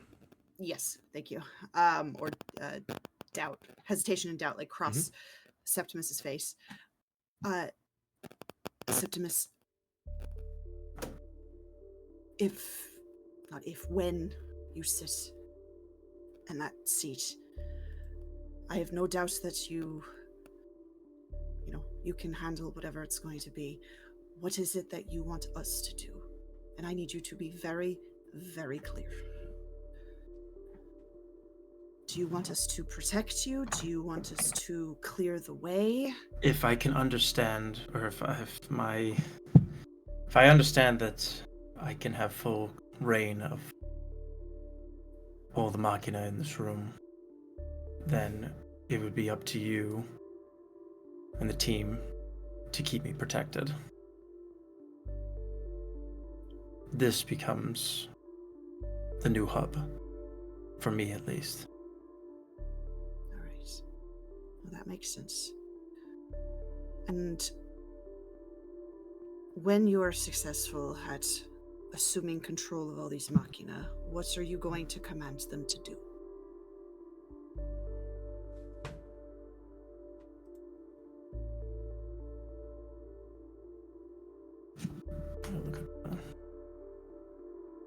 When you say that, Fyrn comes up with a dragonborn at his side. Whoa. Unless it's not Come what you on. want to do, Fyrn. Yeah. I think Fyrn would at first, so the hallway that we came in from, Yep. would be the exit, and this guy has, an idea that there would be some sort of escape vessel, but I didn't see any escape vessels when we came in, did I? No, you guys saw that there were boarding vessels hanging from the ceiling in that space. Okay, so I'm gonna introduce myself as I'm leading them out of the cell, and I'm gonna stand in the hallway in front of the path that my friends were going in, and I'm kind of just gonna lead them towards the exit that he was talking about. And I'm gonna say, first we've got to confirm that we have an escape route. So let's go this way, and I'm just gonna I don't know if they're as weak as you said. Some of them were a little bit healthier, but I'm just gonna be like, hello, I'm Fyrn, and help everybody up, and go that way at the end of the hall. Go ahead. Okay.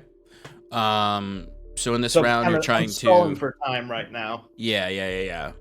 You basically what you're doing in this round is sort of seeding your skill for the Elwa to do something, basically, to try to confirm that he can get one of these vessels activated for you guys to escape with.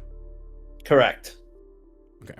Is that still he didn't answer my question at the end of the last round?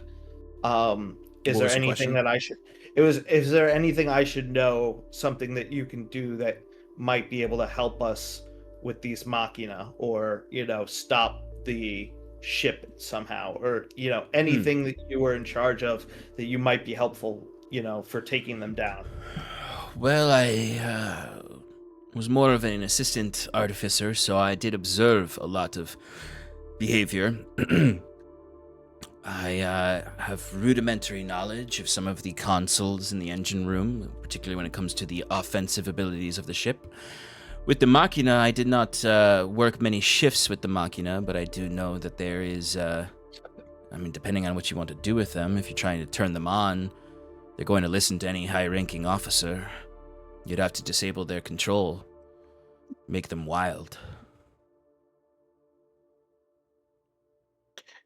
Is there anyone I should be looking out for that you know of? Ambassador Xenaqua, any of the Violet Vanguard, Captain Aniran, basically anyone but us. How many people are on the vessel? Somewhere over 100 Machina in the SPAC chamber, and then of live crew, there's probably, at this point, just under 100. Probably actually a little less than that, probably in the 80s, considering all of us. Depends on if they've sent anyone to the shore.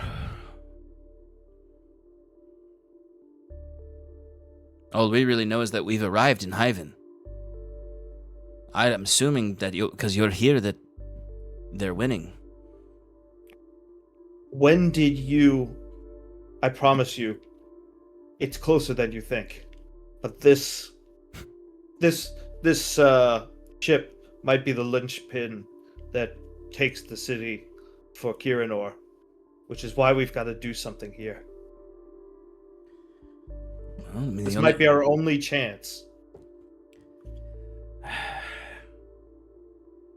What are you asking me to do? March into the control room in my rags? Get your friends out, and then come with me and be a hero.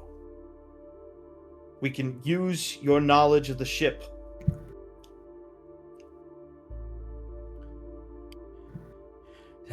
Is there any way you can release my other friends? Leaving an awful lot of people behind. And you can see that I left him the keys. No. We're 2 rounds after you did that action. And you can see other people are waking up now at the discussion here, and there's like people coming up to the gates and be like, "What's going on? What's going on? How did you get out? How'd you get out?" And they're fearful and in a desperate state, so they're getting a little louder. Fyrn's gonna look towards the cages. Is it something that, like, potentially if like if I had an axe and a bunch of time, could I break all these people free? You might be able to. I mean, from your eyes, it looks like a standard iron gate. Fyrn's going to look at Elwa and say, if we're going to get out of here, if we need to maintain stealth, like you said, for as long as we can. If we're bashing through all these doors, it's going to make a lot of noise. We might, if you come with me, I'll do what I can. I promise you, I'll try and save all of your friends. We'll all make it out. That's what I want.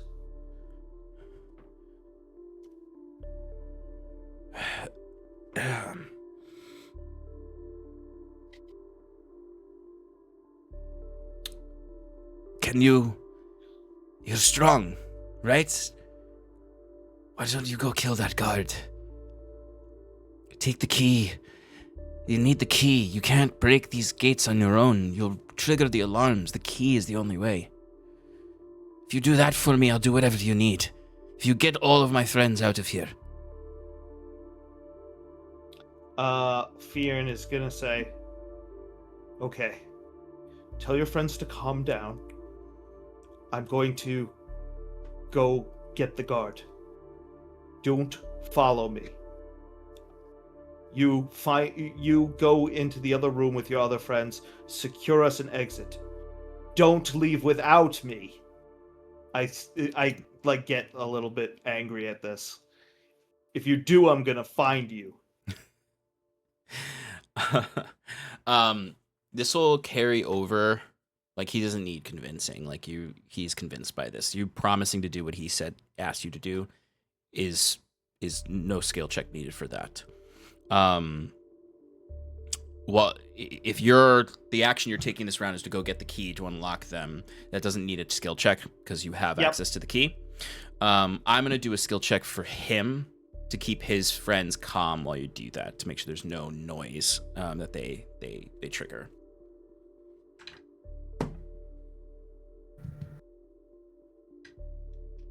And I'm going to give him advantage because they're his friends, and you have successfully gotten him on your side.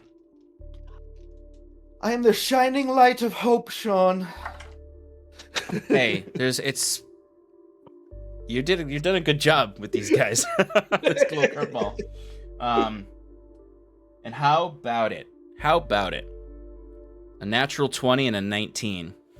All right. Don't even need to think about his modifier.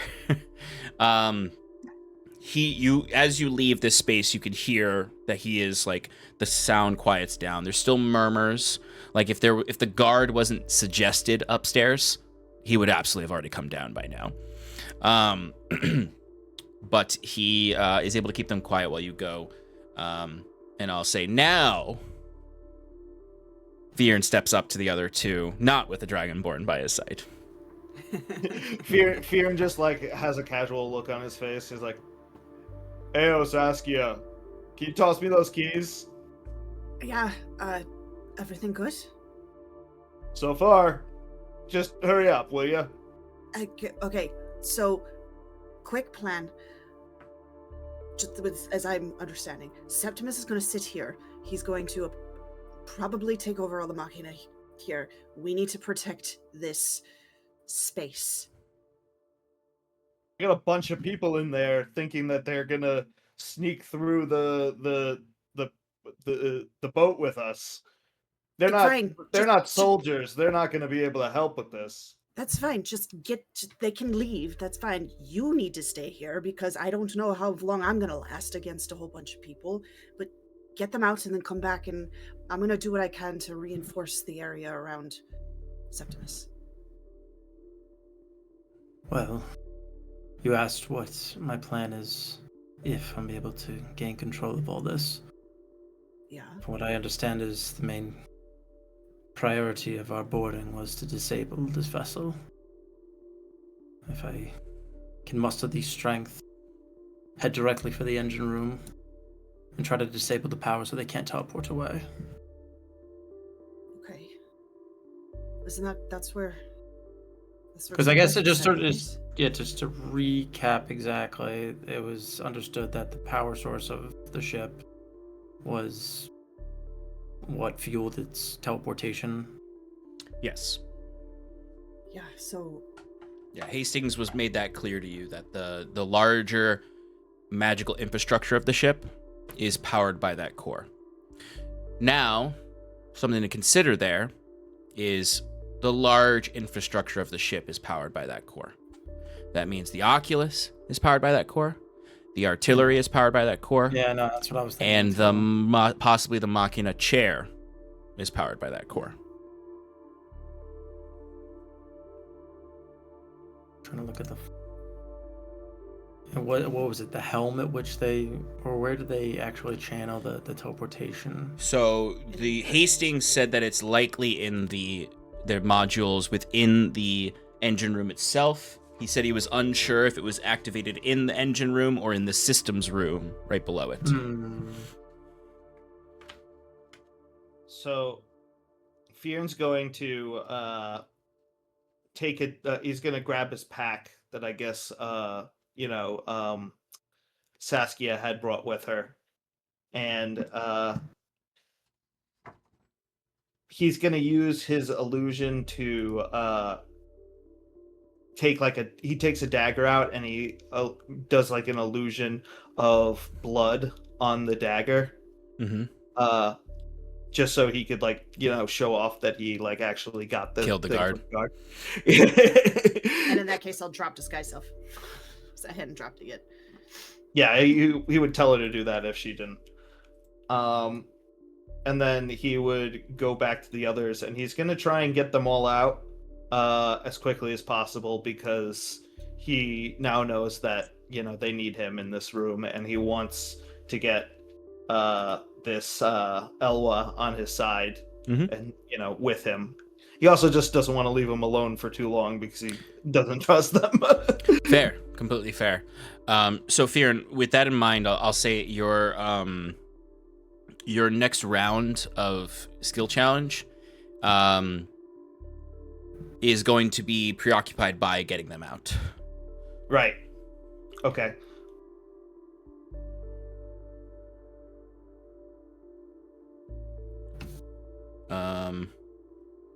Okay. Saskia, you still have an action for this round if you want to do anything.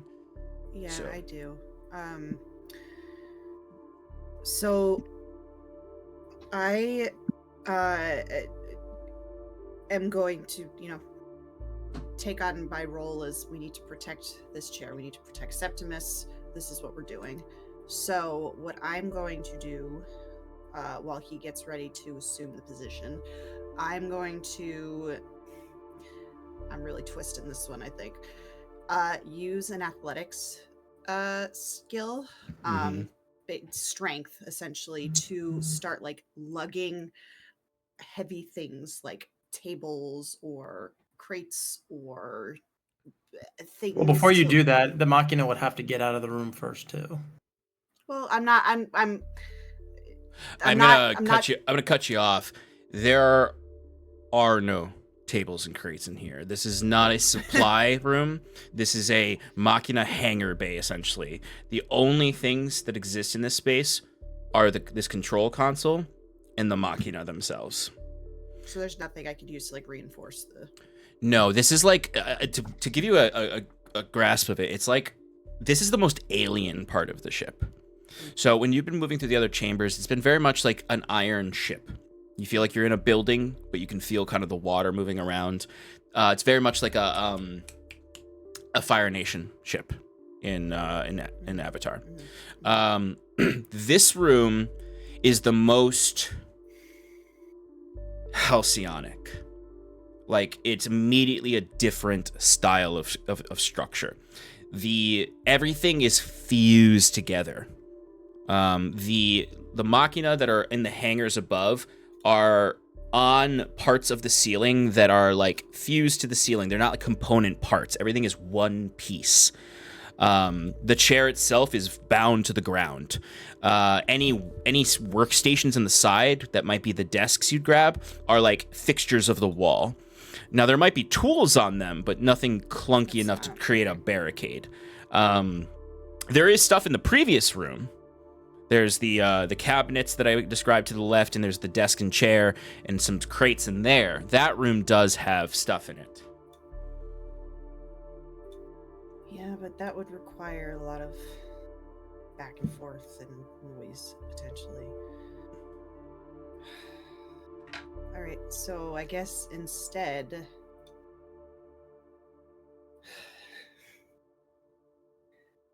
Or, as Septimus is thinking to himself,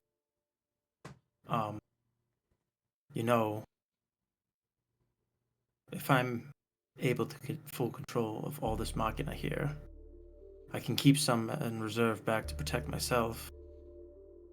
The priority, obviously, I can use these machina to get you to the engine room, but you're going to have to discern for yourself how to disable the teleportation.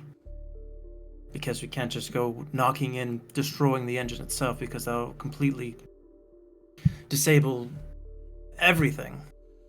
Yeah. So perhaps... I don't want to leave you down here by yourself, Septimus. What if something goes wrong? What if you get stuck? What if the machina aren't enough to protect you? What if somebody needs to... I don't know. I mean, I guess they could probably pull you out of the chair, but what if they won't? What if you need one of us here? I may, but I think this is our best chance. And trust me the way you trust Yorke to be by himself, I suppose. But isn't he up there right now trying to do exactly what we're talking about? Disable it? What would be the point of us going up there if he's already doing it? Yorke's in the... Yorke's in the engine room. He's in the engine room, yeah. He's in the engine room. But you guys have no idea where he is. He We could just still be know- on the we top know that deck. was- Our goal was for Yorke to get to the engine room and make sure that no one can self-destruct before we've taken over the ship. And your guys' job was to get Septimus to the Machina Bay to get reinforcements to help us take over the ship. Okay. Yeah, So- he's there to keep them from pressing the big red button, basically. Yeah. Got it. Yeah. Okay. So...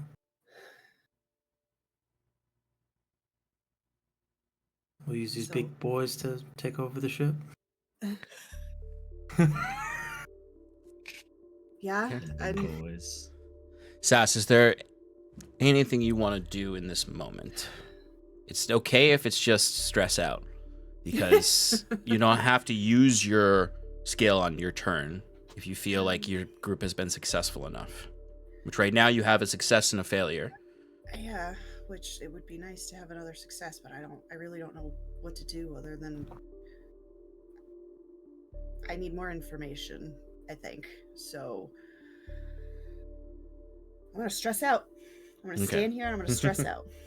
I'll write that for round 3. Sass, stressed. Jacquette. Is there anything particular you want to, or did we already? We didn't already do. No, that was last turn. What would you like to do now that you've sort of spied out the module system? I want to kill 4 scientists. Yeah. How do you want to do that? So I know that there are 4. Mm-hmm. One is at the engine, presumably with his back turned. Yes. And the other 3 are at modules. Mm-hmm. Is there a way to quickly, in blind spots, take out these scientists? Is the phrase I'll use, or artificers. Or is there a way do they ever move? Are they like kind of stationary, or is it like they're on a patrol loop where two will pass near each other and I can do like a overkill kind of thing? Yes. So I would say with the round that you spent, because again, these rounds are not 6 seconds. They're more fluid than that. Right. With the round you already observed, they are not, the only one who seems static is the one who is working in the middle. The others will like check things, check like meters. You see one of them like charges up a lever that's near the back guano. They do move about the room. Okay. Then I guess if you want, could I do some kind of ability check to basically plan out an attack that lets me take out all four without risking line of sight or something? I love this. This is fun.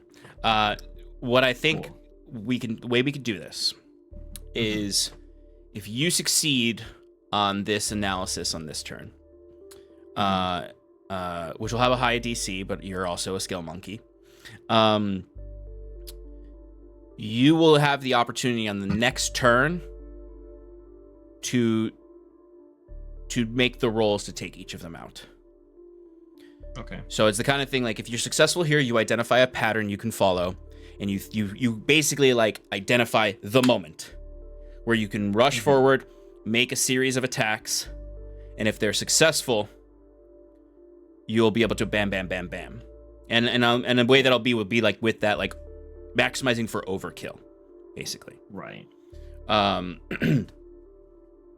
Where essentially you'll have, if you're successful, the way I'll put it is you'll have one attack that'll hit two, if it's appropriate, and then the other two will be their own individual attacks. All right. So you could do perception. Feels like the right one, but if there's another one you want to suggest. So the one that I would like to do is insight, kind of like yes. last Yeah. time, like trying Totally. to understand. I forgot about insight. I would also say investigation might be good because the last part is or deduce how something works. It's not quite the same. But we're also like skill challenges are where it's about like, hey, this is inspiring an idea. So I would accept any of those three: insight, investigation, or perception. I'm just gonna do insight because that's what I have the highest in. Hey, that's how you're supposed to do skill challenges. Yeah, probably 28. 28. Okay. So for this round, you're investigating or you're inciting, and you can tell that two of them are working on something together. So they do frequently come together to talk together. The one at the bay is really enraptured in their work. There's like a panel open. They're configuring the different silver wirings and crystals inside. The last one is the one that's the most unpredictable. But you think if you can get the first two groups quick enough, you can overcome this last one before anything happens. In essence, if you're successful on the first two, you'll have a clean shot on the last one. Cool. But if you don't succeed on one of those two, that last one's going to be the factor that triggers consequences. Sure.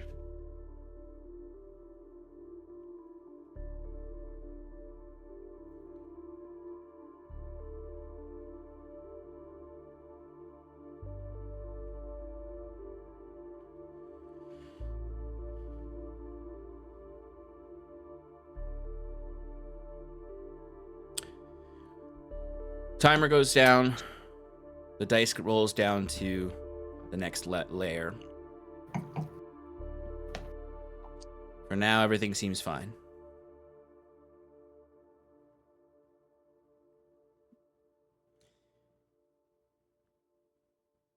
B team. Actually, you know what? Let's take a very short break and jump right back into this next round. Just because I don't think we'll get another opportunity to take a break. We'll be back shortly to enact the next round, the 4th round of this skill challenge, to see what happens. See you all soon.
Welcome back, everybody, to Adrift and Aldhalor. Our heroes have infiltrated the Kiranor vessel.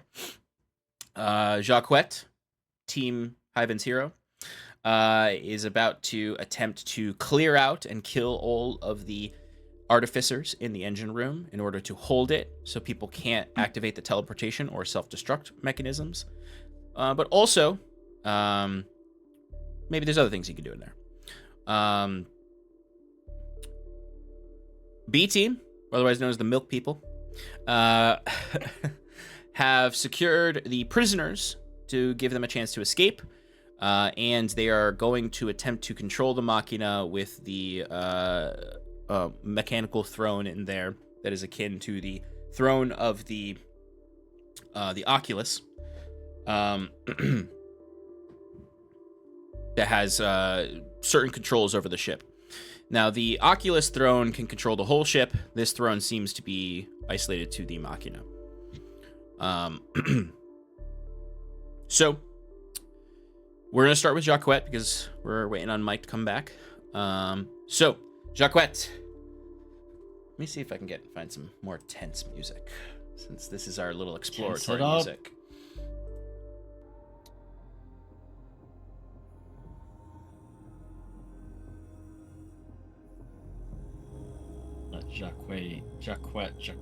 Let Jacquette play the tension in the room like a fiddle. So, the engineers, the artificers are moving in the way you hoped they would be moving. Two are situated at a console talking to one another, while another is distracted at the panel. The fourth one has moved into a place where you see a window. Now, we're going to do this as simple attacks. These guys are not soldiers, so you should be able to take them out with your regular damage, with sneak attack and everything. The most difficult one will be the first one, just because you have to kill two with one attack. Let's jump into it. So, Jacquette, you slither around in the room. You prowl around the room. France. He's just making a joke of it. He's just like throwing things. He's just like, whatever. Stab, stab, stab, stab. So, dun, dun, dun, dun, dun. So, you are invisible, and you will remain invisible, so you have advantage on all of these attacks. So let's get our first attack. All right, Jacquette is dual wielding. He's got the baleful talon in one hand. In the other hand, he has the +1 dagger. That was a gift from the Commodore, Midori, but Jacquette says that it was from the governor. She presented it to him like, oh, it's from, the islands of Aldhalor, but yeah, it was from her. Regardless. So he goes up to the two, mm-hmm. the baleful talon, and goes for an attack. That's a natural 19. But it's the Baleful Talon. Which means that Baleful Talon will activate. So, no roll is necessary on the damage because we know it's going to be massive. Can you describe for me how you disintegrate both of these engineers? Yeah, so, like you said, Jacquette's slithering or prowling or prancing, but he skulks up to these two, just like very quietly, his foot's padding on the, what's the floor made of? Iron, steel? Yeah. Linoleum. Linoleum. Is it linoleum? Are we in the 1970s? No, it's iron. Or it's the iron. It's Kiranor steel, which is a different thing. The Kiranese steel. Kiranese steel. That he pads along with his soft footsteps. And then, not even breaking stride, he just takes the Baleful Talon, blade backhanded, and just cuts across both their jugulars as they're like standing there talking to each other, and they just dissipate into the wind. As he's doing that, he takes the other dagger and throws it across the room to the other one facing the window. I love it. It's like if anyone's played Dishonored, when you get the feet to disintegrate Yes, the 100%. takedowns, it's exactly like that. You go up and you bring it before the blood can even drip to the ground. They both disintegrate into a dark dust that vanishes, and then you throw the next one. That's an 18 to hit. Okay, excellent. So go ahead and roll damage for this one with sneak attack. And we're gonna this is not a typical initiative round, so you can get sneak attack on all of these. Oh, hell yeah. This is a very hero moment for Jacquet. And All right. it's also why if you successfully take down all 4, you will have heroic inspiration after this. All right, that's 26 magical piercing. 26 will do it. The dagger goes, like, I imagine, like, right into the back of his neck through the front. And there's, like, maybe a brief moment of, like, some choking before, Jacquet, you sort of slink up and gently drop the body to the ground and have eyes on your last target. And so he, like, catches it, and then in this moment, after throwing, by the time he's there, he's already stowed the Baleful Talon, takes out Samari. It's already loaded with all 3, but he knocks it back to just take 1 bolt and fires it from across the room. For 218 on the dice, that's a 31. Hell yeah. Yeah, 31.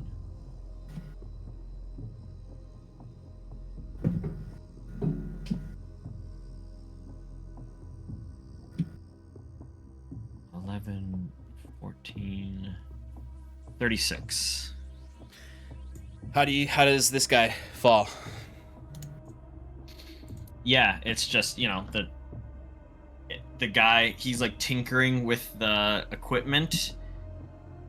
He gets pierced through and he's just like stuck to the casing around it as Jacquet slides up. And it's the thing where when he fires the bolt, right, he's invisible with Samari in the bolt, and then the moment it leaves, the camera's like there and like watches it materialize and just hit him in the back, pin him there, and then Jacquet walks over, pulls the bolt out, and just looks down at the body and pushes it aside to see what he was working on.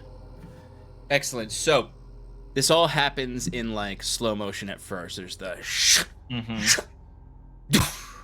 and all of them, and then the camera rapidly catches up with time, and we see it all happen in an instant, and it all is super fast as Jacquet cleanly slice, throw, fires, and all the bodies seem to fall or disappear almost within the same amount of time. In a quick, let's say 15 seconds, Jacquet has emptied the room. And silently. Oof. I think a moment when you were truly praying for no nat ones. Yeah, right. Well, I could take a nat 1 as long as the other roll wasn't. True. I meant it would have had to be double nat ones, so you were pretty safe. But the engine room is emptied of Kieranor forces, for now at least. So Jacquet has, for the moment, successfully accomplished his task.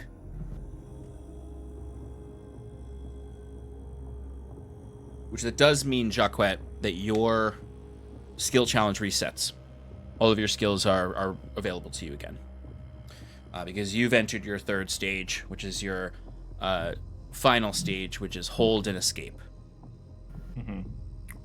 Which our other friends are about to enter as well, if they're successful in their turn, is the hold and escape. So keep that in mind. This is the forewarning that this is the success in your current position and escape are in the same skill challenge. So when you're using skills, think, what would I need for escape? Should I use this or should I save this for escaping from here? Of course, that is if escape is necessary.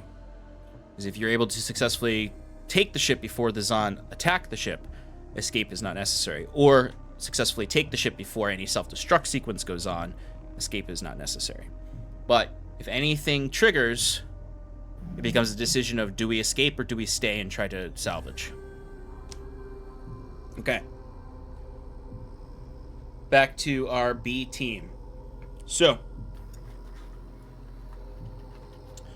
Fyrn, you're using your turn to get your prisoners out. Right, so everything's on the up and up there, or So this will require a check from Elwa again to just determine how they escape. If they can get a boarding vessel online to escape with quietly. So this is a tiered success thing, which means there's the absolute failure, which is where they can't even get a ship activated, which means that their only means of escape is to swim or wait for you guys to succeed and hope that they don't get found out. Middling success is where they are able to activate a ship and they can escape, but there's a risk of discovery because the activating the ship may alert the rest of the ship that a ship has been activated. Total success is it's all clean, perfect, they get out. There's no issues. Again, you can offer that advantage to them unless there's a different skill that you think could help in this situation. how many ships are there, and how many people can I get out? Like, is there enough escape vessels for everyone here and, my friends if necessary? Yes.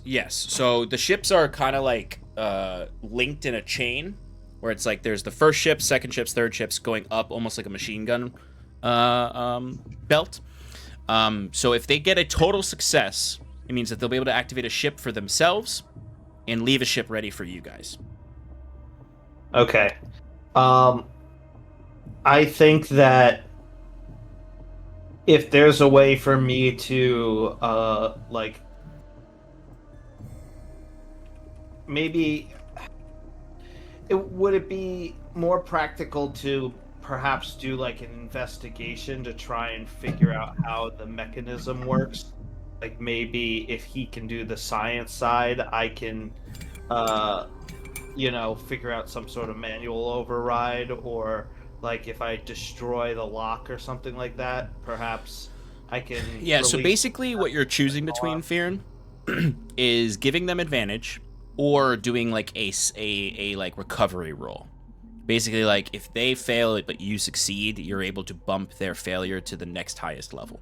So if they get like a 5 on the dice, and they get the worst outcome, you can assist to, if you're successful, you'll get them to the middling. If they're in middling and you're successful, you'll get them to the absolute success. So it's just decide between those two things. Okay, I'm going all in. I'm going to give them the advantage, Mm-hmm. and we'll see what happens. Okay. All right, so this is a big roll because it could determine an activation of the ship.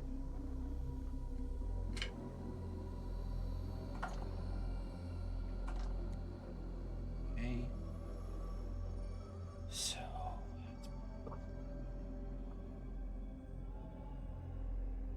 Okay. And our friend Elwa did pretty well. But he's also going to use Flash of Genius because he's an artificer. Now, he doesn't have a whole full +5 like Bruce does. But he has enough to get this to a dirty 20. Nice! Because he got a 17 on the dice.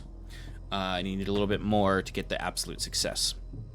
So, Elwa is able to override the system, activate enough ships for his friends to get out, and to leave one for you guys and him. So your success has secured an exit route for the party. Awesome. Or at least our half.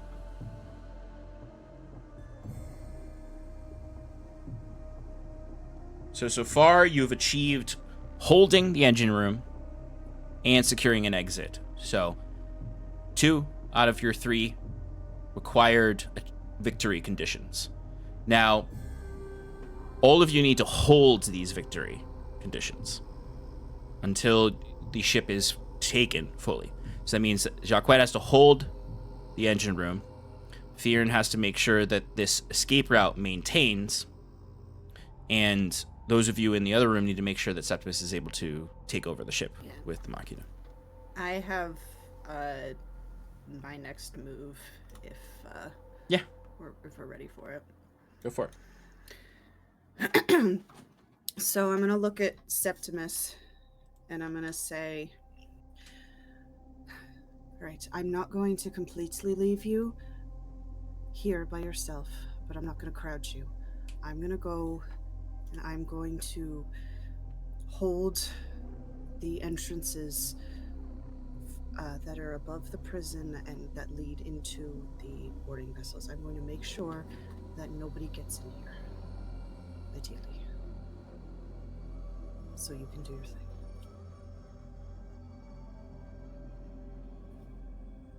thing.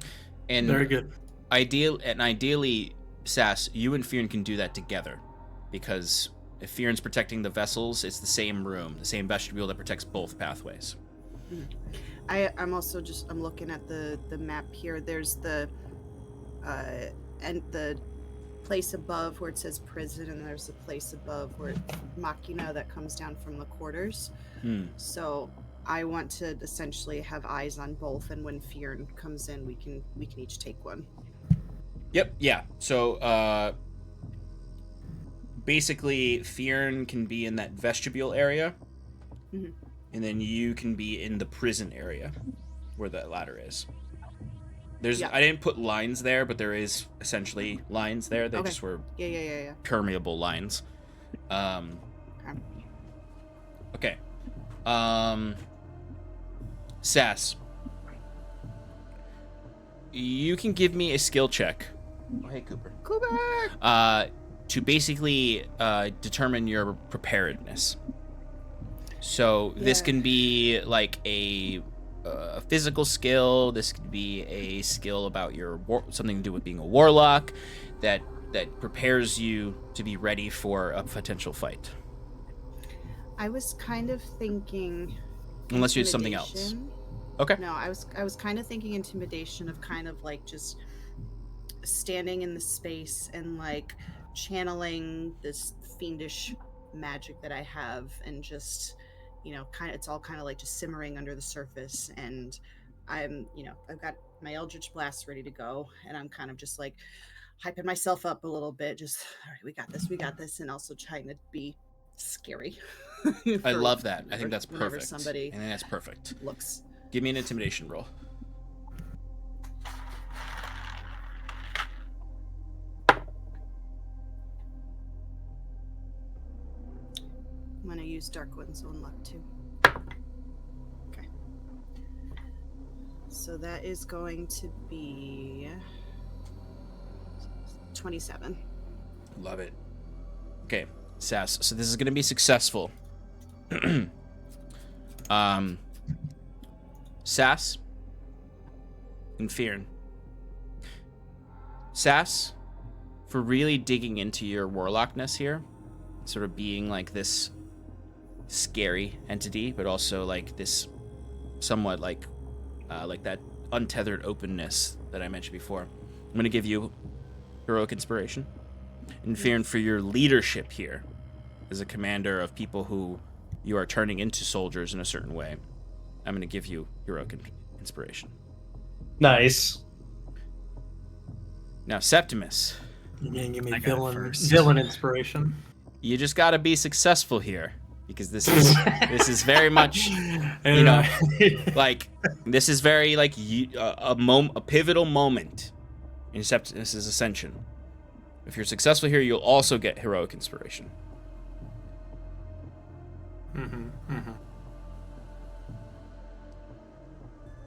So yes, Septimus, seeing Sass take charge and her concern, knowing that a lot is riding on him, he will muster up the courage as he will walk up to the chair, insert himself into it,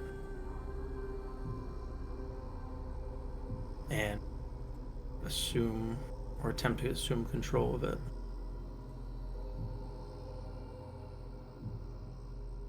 Okay. What skill would you like to use here?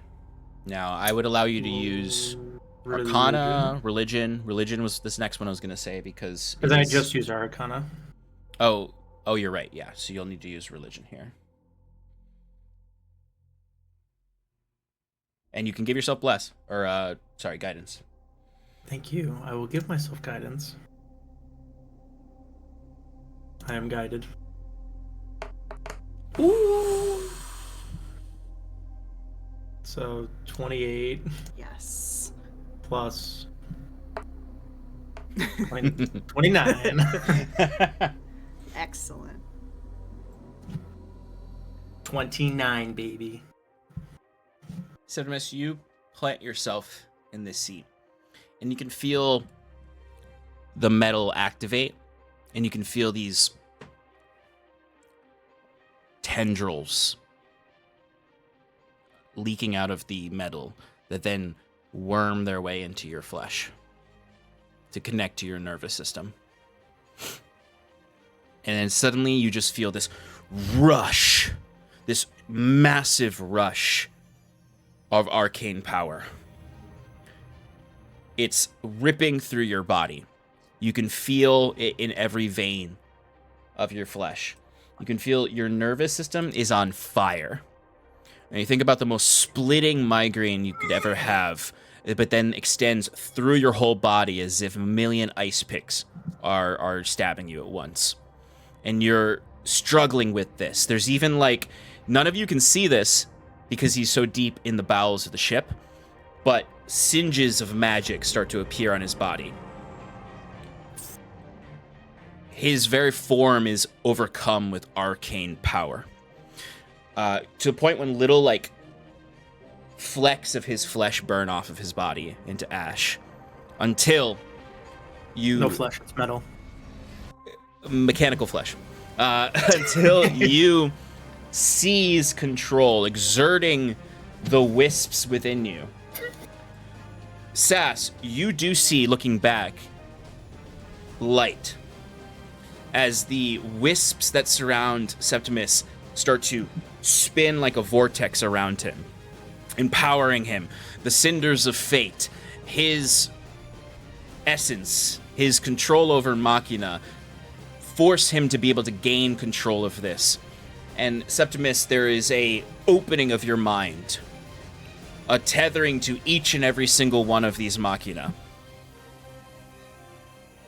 All 100 of them.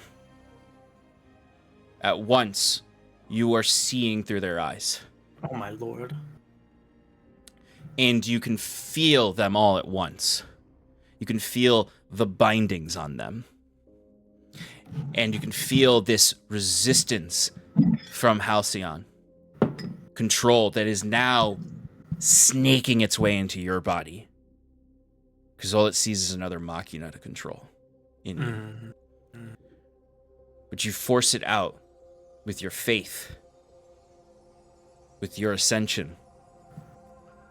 And Sass, you look back and see all at once, like this cluster effect all down, there is this shattering of every single iron band, controlling every single Machina. Fuck.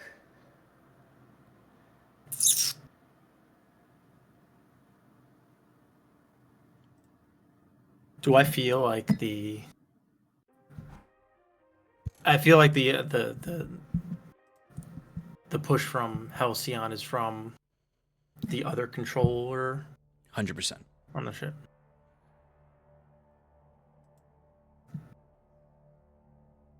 And that same voice in your mind.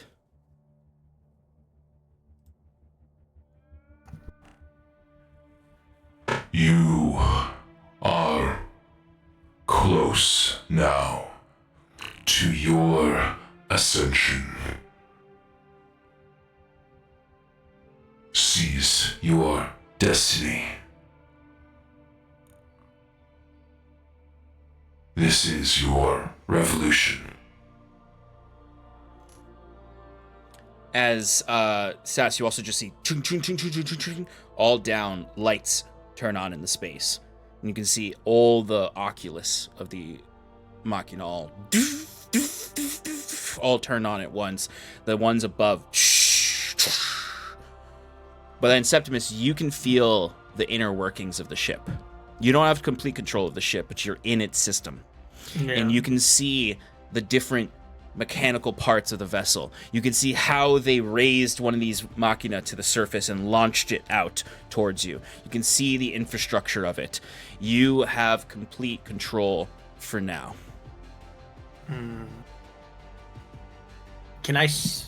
Do I have like omniscience on the ship? Like not total omniscient. You can see through every single machina on the ship. Is there one in the engine room? There is not. You can see through every machina. You can see the oculus all throughout this entire chamber. So you can have eyes on any part of this chamber at any moment. Mm-hmm. You basically have complete control of the lower deck. Yeah. And you can start to see the pathways to more control. You have essentially... Stefan will appreciate this. You're like a net runner in Cyberpunk in the system, which I know you haven't played it, but like you're like a hacker inside the system. But that is a completely successful round. All successes, no failures this time. Good job, everybody. I can see all of this as if it were a movie. Like, it's so vivid and it's so cool. What color is the oculus of the machina? Oh, it's light blue. Hell yeah. Imagine they all like light on, and then like Sass, you just see them all like just slowly like turn towards the door towards you. It'd be very intimidating if you knew it wasn't like on your side. I'll just say, light them up. That would have been a cooler description of like one walking up to Sass with the red oculus that then it looks at her and then turns blue. But yes, when we shift to the next round, as we've used our fourth round, we're now in the fifth round.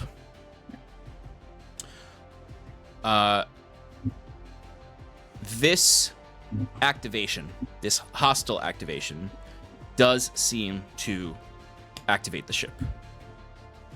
There is a bellowing alarm throughout the ship.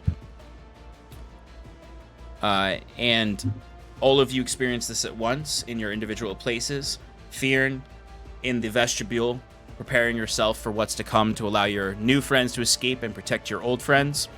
Sass, as you're lingering in the shadows, sort of, I imagine almost like there's an aura of warlock magic seething around you. Jacquette, I imagine Jacquette's like, you just finished killing all these guys and you're looking at the panel and then the alarm goes off and you're like, perfect timing.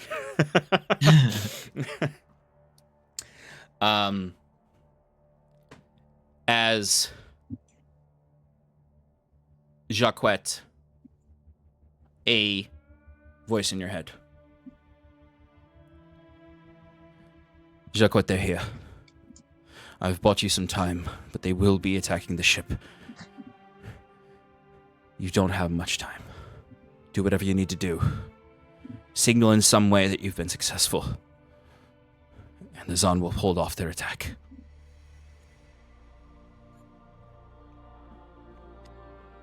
We've almost got it, Emil. Don't worry, I've got just the thing. So you have 2 rounds to accomplish your goal before the Zon attack the ship. So, Jacquette, is there anything specific you'd like to do in this room? You know that likely somebody's going to come in at some point. Mm-hmm.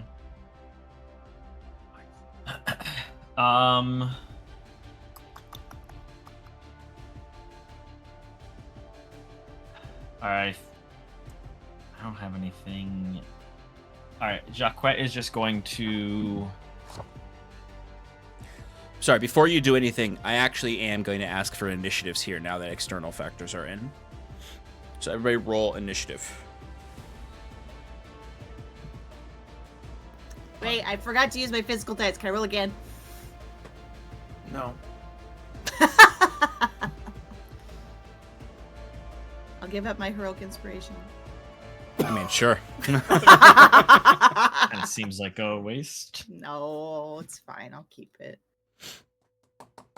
All right, 20 to 25. 20. 24.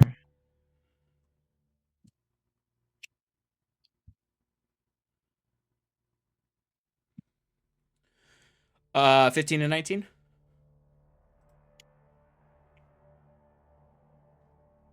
Okay. 10 to 15. 14.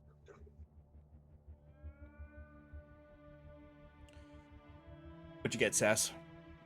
8. Okay. So everybody has a point of heroic inspiration now for succeeding on their critical moment. Jacques, you are naturally up first. Jacques is going to position himself Feeling you're so on deck, by that the way. he has line of sight to the because there's a door, an entryway into here, right? Mhm. There's 2 entrances. There's one above and one in front. So he's going to get to a position where he can see both of those. He's going to ready in action to, after identifying what comes through there, if it's a Kiranor person, he's then going to fire. And as a bonus action, he is going to apply poison to his bolts. Perfect. Okay. All right. Fyrn, what would you like to do? So the only entrance to this room that we know of is this ladder that leads up to the.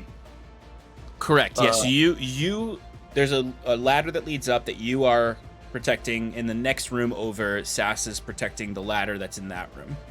So you both have 2 ladders. You are behind an iron fence, though. So like Sass could lock that gate, so that the only place you're protecting is the one above you. Do I need keys to lock it? Because he's got the keys. Or you can lock it because you have the keys if you want to. Or you can leave it open so you and Sass can freely move between. But if you wanted to, you could lock that. That's a free action. It's not part of your action.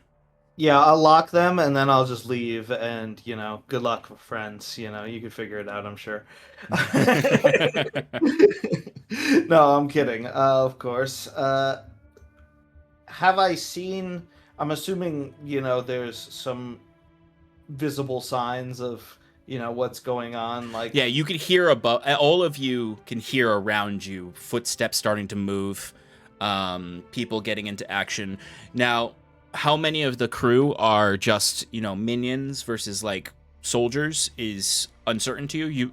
Jacques knows at least 2 Violet Vanguard are on here. You know at least Ambassador Xenoqua, a powerful mage, is on here. You know the captain is probably powerful. The crew, though, you're not certain of their capabilities. They might be minions, they might be minor enemies, they might be, that you're not sure of.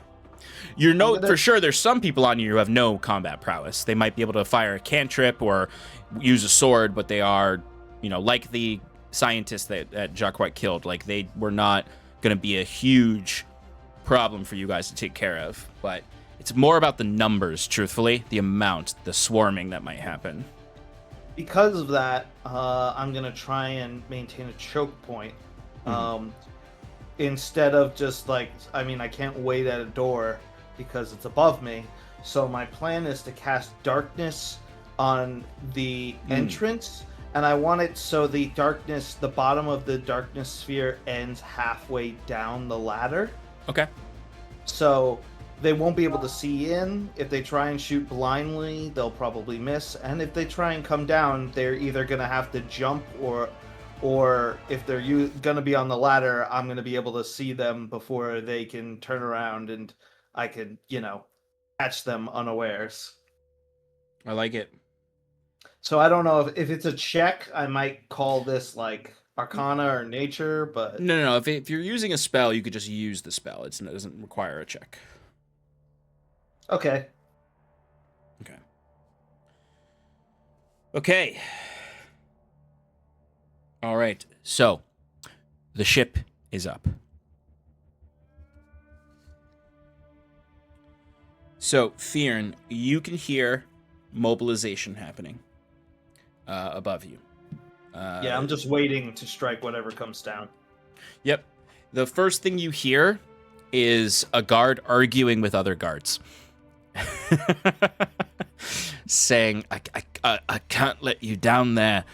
It's my orders. I can't let anybody down there. And the other people being like,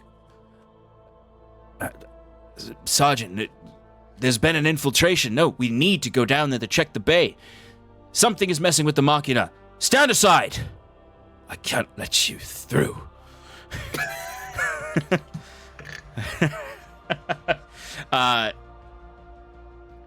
And then you hear another guard say, just fucking grab him, get him out of here. And you hear a tussle happening. And there's an initial fight. But once it gets to a point when the guard's life is at risk, the suggestion breaks. And Sass, you feel the suggestion break. So they move the guard aside, and then you hear them up there saying, whatever's down there has cast this darkness spell. You four, down first. Go. And Fyrn, you see, like, coming through the darkness, like 1, 2, 3, 4, sliding down the ladder, coming out of the darkness, disoriented, are these 4 Kirinor crew members wielding swords.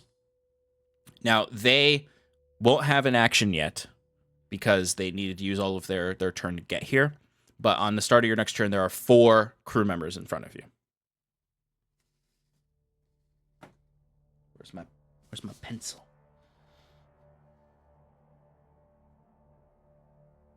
I don't get a cheeky sneak attack or nothing like that.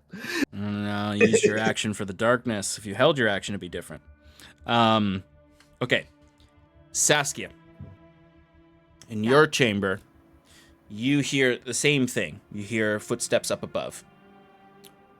Now, it's the same thing except without the arguments in there, where it's like, you 4, go down first.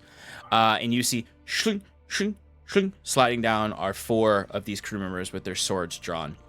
But with your prepared warlockiness, you immediately see the 4 enter this darkness, and they sort of creep about, like not being able to see you. They see sort of like the machina all like activated, and they look and they're terrified of that. But at the same time, somewhat believe like, no, the machina are our guys. Yeah.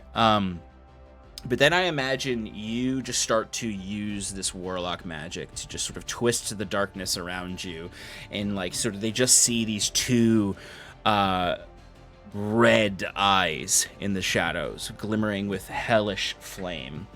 And I'm gonna roll a wisdom saving throw for them against your spell DC to see if they are afraid of you or not.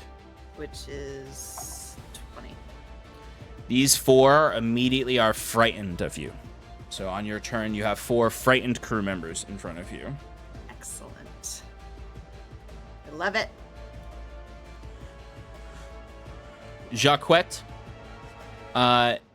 it's a similar thing for you, but they don't know they've lost the engine room. So it's just a single guard who comes in to check on the crew members. So you'll get your attack on them when they walk through the door.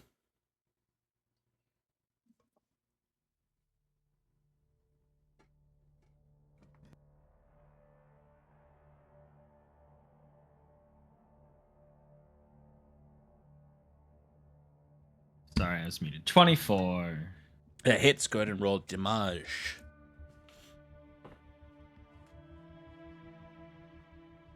I need a con 18 saving throw.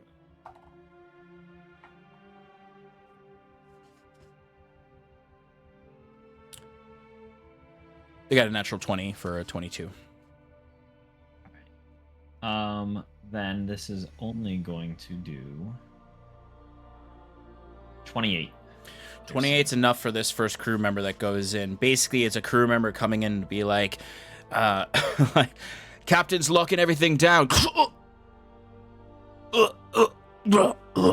He collapses to the ground, the door closing behind him, as you can hear a commotion behind it as the people who are behind him know there is somebody in there that is hostile.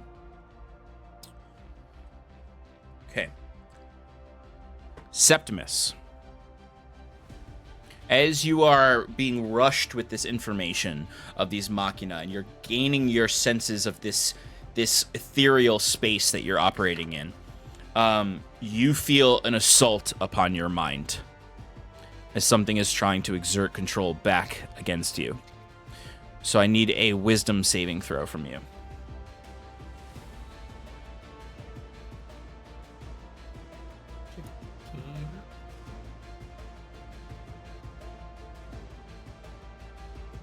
Sean Freeze. Oh no, he's there. No, I didn't hear you. 16. 16. Okay, so you can identify with your access to this that the captain has taken the helm of the Oculus, and is beginning to exert his control over the ship and the machina. So he has essentially sent a mind spike into your mind. So you are going to take damage, as that is a failure.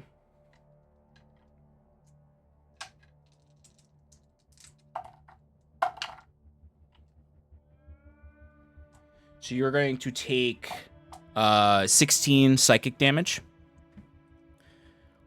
And I need a Constitution saving throw.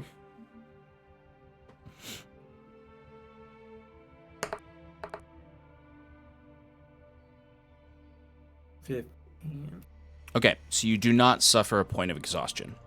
So basically, this figure is trying to rip through your body and kill you via psychic damage and exhaustion.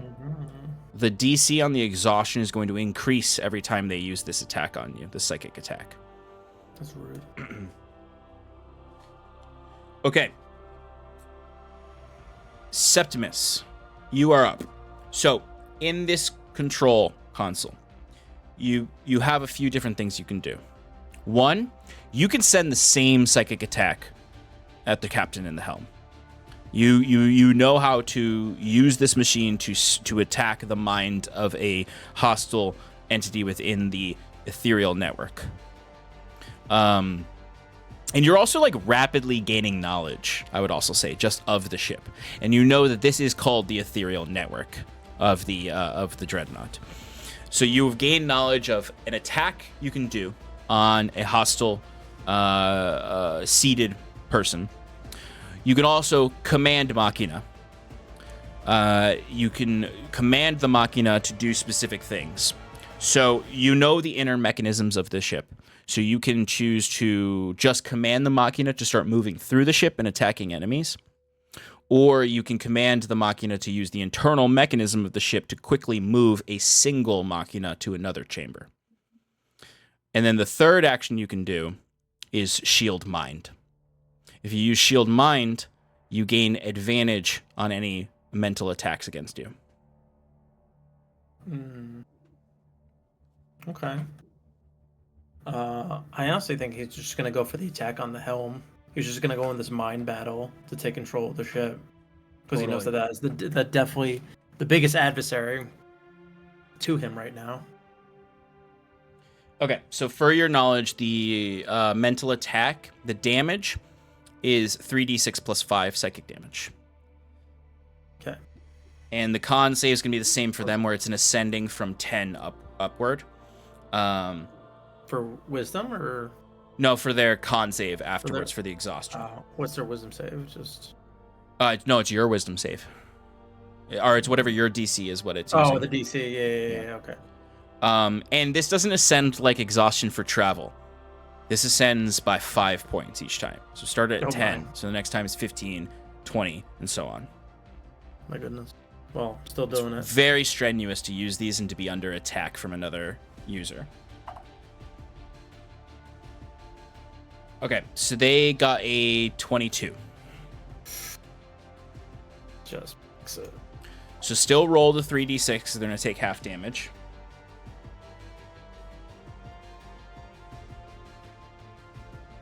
The 3d6 plus what? 5. So, 13.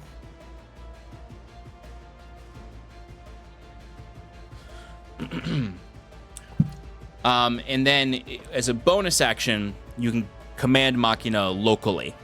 So you can't like transfer them to another room or do a larger command to the overall group. But like you can send a Machina to go help Sass, that sort of thing. Yeah, so then I will do that. Just Okay. one Machina? With the bonus action, it's just one Machina, Yeah, versus yeah, the yeah. action you can control. So just one more. just moves towards Sass and Mhm. stands next to Yep. her. So Sass, as these 4 are afraid of you, you see a Machina comes up, and it stands right behind them, and just crushes one of them. Just absolutely destroys one of them. And basically, Septimus, you issue the command to the Machina. I will play out the Machina's actions. So if it's a local command, it's something they'll do in the local space. If it's an action command, like I move a Machina up to the engine room, I'll control what it does there. Okay. Saskia, there are 3 frightened guards in front of you. Great. I am going to use my action to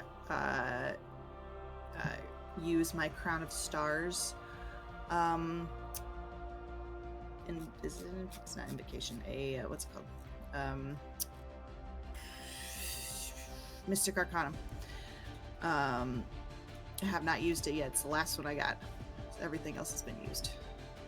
So I use my action. I imagine these like just tiny little fireballs, just all around my head. And as a bonus action, I can send one. So I will send one to the one on the end. So that there's are they in a row? You're muted, but yes. Yes. Okay. Yes. All right, so the Machina smash this one. I'm going to send the moat to the one on the other side to really freak out the 2 in the middle. Okay, go for it. 18. That hits.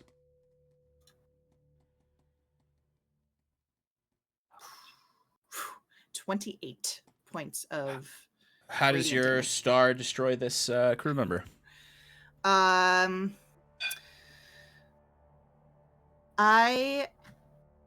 It's gonna fire and it's going to hit at the feet and it's just gonna burn him up from the floor up. Perfect. I love it. He erupts in fiendish flames. Need to keep track of how many of those I have. I have 6. Okay.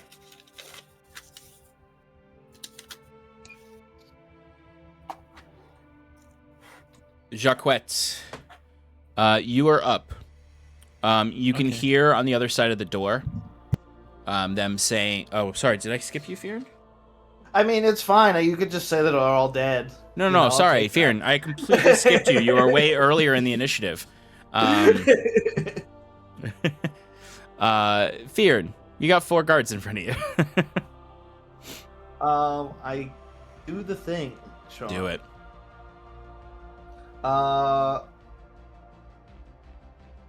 Bonus action. Can I use my Guardian of Nature thing?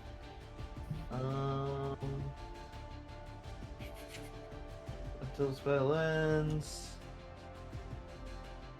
I think I could use it more than once a day, right?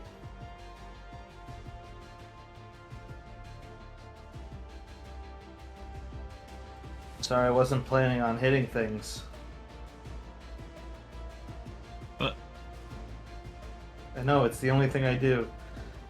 but you knew your turn. It's only 1 charge. You can't use it more than once a day. Okay.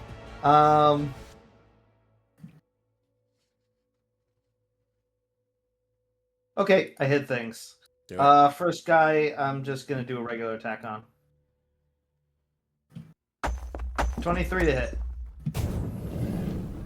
23 will definitely hit. Terrible roll, so I'm gonna re-roll them.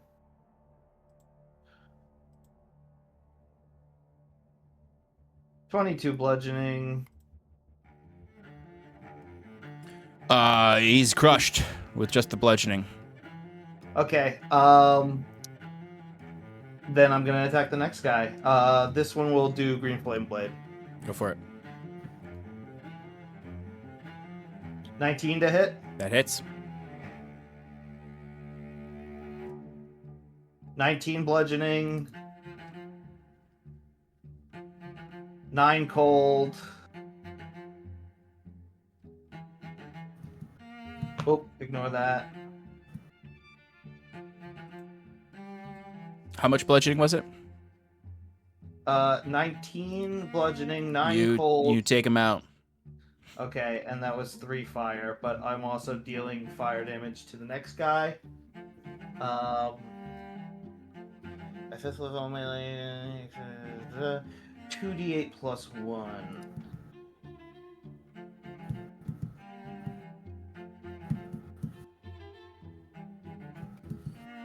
$12 fire damage to the second guy from the green flame blade. He's still up. Okay, I'm gonna hit him. This is third attack. Nat 20. Don't even roll damage, you kill him. Okay. And you can use your bonus action to attack the Yep. last one. Very good. 28 to hit. That hits. Go ahead and roll damage. 18 bludgeoning. And 6 cold. Yeah, you take out all 4 in your turn. Just going. Incredible. Just they are trying to like maneuver around you to try to get some kind of advantage on you, but it's just whoosh, whoosh, whoosh, whoosh, all within 6 seconds. Just this rapid, like you can't get advantage. You can't flank Fyrn. Wait, I thought Fyrn cast darkness on the ladder. That was your action. No, that was actually before the start of the actual combat. Because he did that at the same time that Sass created her warlock stuff. Septimus jumped onto the console. That's fine. You don't. I Yeah. just.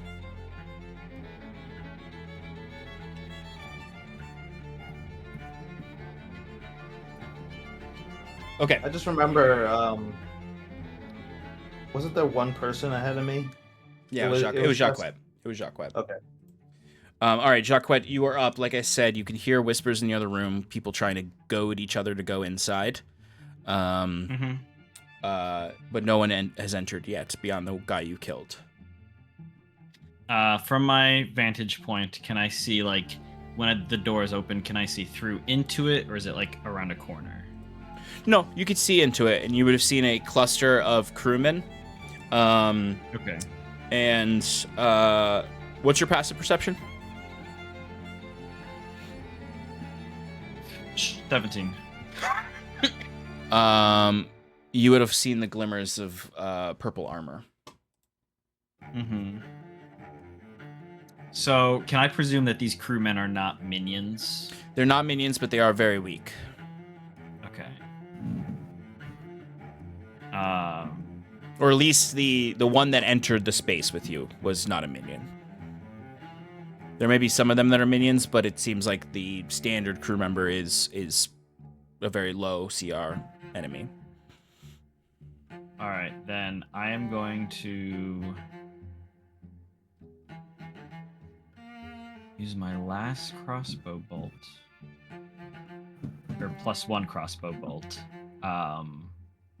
Coat it with poison, and I'm going to hold an action, repositioning a little just in case, for when not a crew member comes in. Basically, a Violet Knight or the Ambassador, someone bigger. And caveat on that, if it gets to before my turn, I would just fire at anyone in the room. Basically, so I don't waste the action, right? Mm-hmm. Target them unless they don't show up, then just kill any minions in the room. I see. You're an ascending order of targeting if multiple people go Yes. in. Okay. Basically, I'll if multiple people go in, I'll just tell you who goes in, and you can pick which one you attack. All right, cool. Okay. All right, Fyrn, you are up again because we skipped you before. But it's the same thing that I just explained to Jacquette. There are people upstairs gaining the courage to enter below to attack you.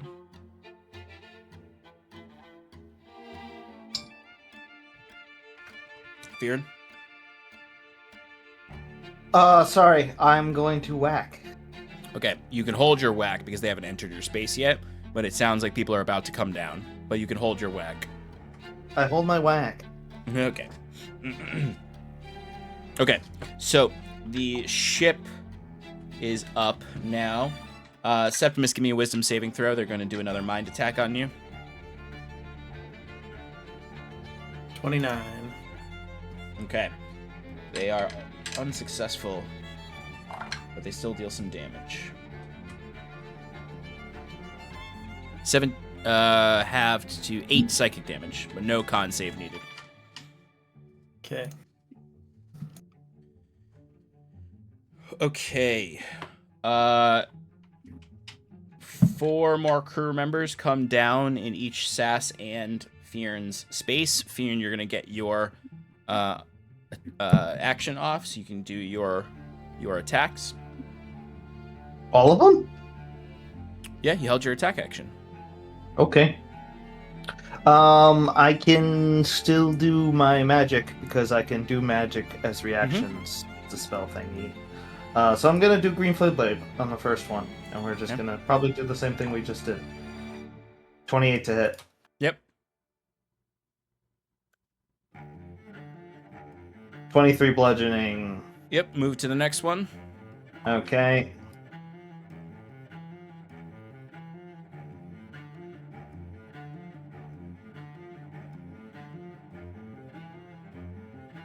$11 fire damage.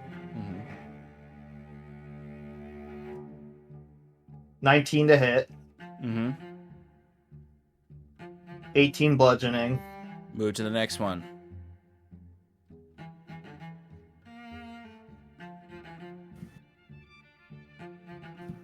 $16 to hit. That'll hit. Cool. 17 bludgeoning. 7 cold. You take out 3 of the 4, but because you held your action, you can't use the bonus action for the 4th attack. Okay. So there's 1 with you who will get 1 attack on you. For a 20 to hit. That would hit if I didn't cast shield, which I won't do. Okay. Okay, you're going to take 8 slashing damage and 5 force damage. Okay. All right, Sass, 3 come down to attack you. Okay. You know I'm super scary right now? That only worked for the first one. All right. So actually, the 2 that are... I'm going to roll Did to he see... have disadvantage, Sean? Oh, no. Give yourself that health back. Thank you. Sass, the first 2 are going to see if they overcome their fear of you. And they do. But I'm super scary. Yep, that's fine. They lose their turn, though, so only 4 get to attack you. Oh, great. First one is only a 11 to hit. Miss. Second one is a 17. Miss. Third one is also going to miss. They all miss you as you are dodging amongst all the shadows. Jacquette. As the squabbling goes in the other chamber, the door opens up and you can see standing there, stepping in, is the Violet Vanguard. So you can go ahead and give your held attack on him. All right. This is going to be a full volley.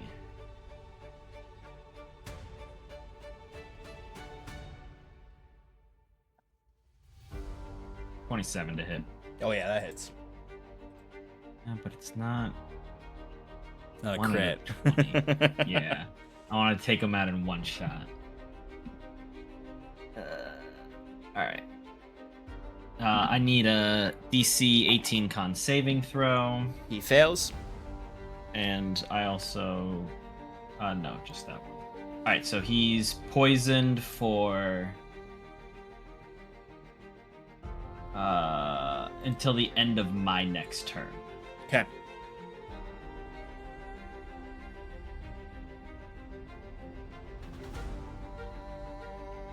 We could easily kill 100 of these guys.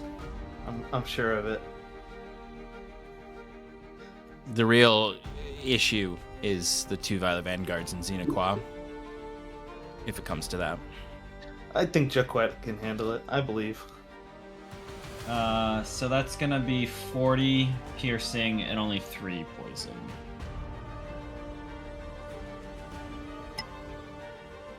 Okay.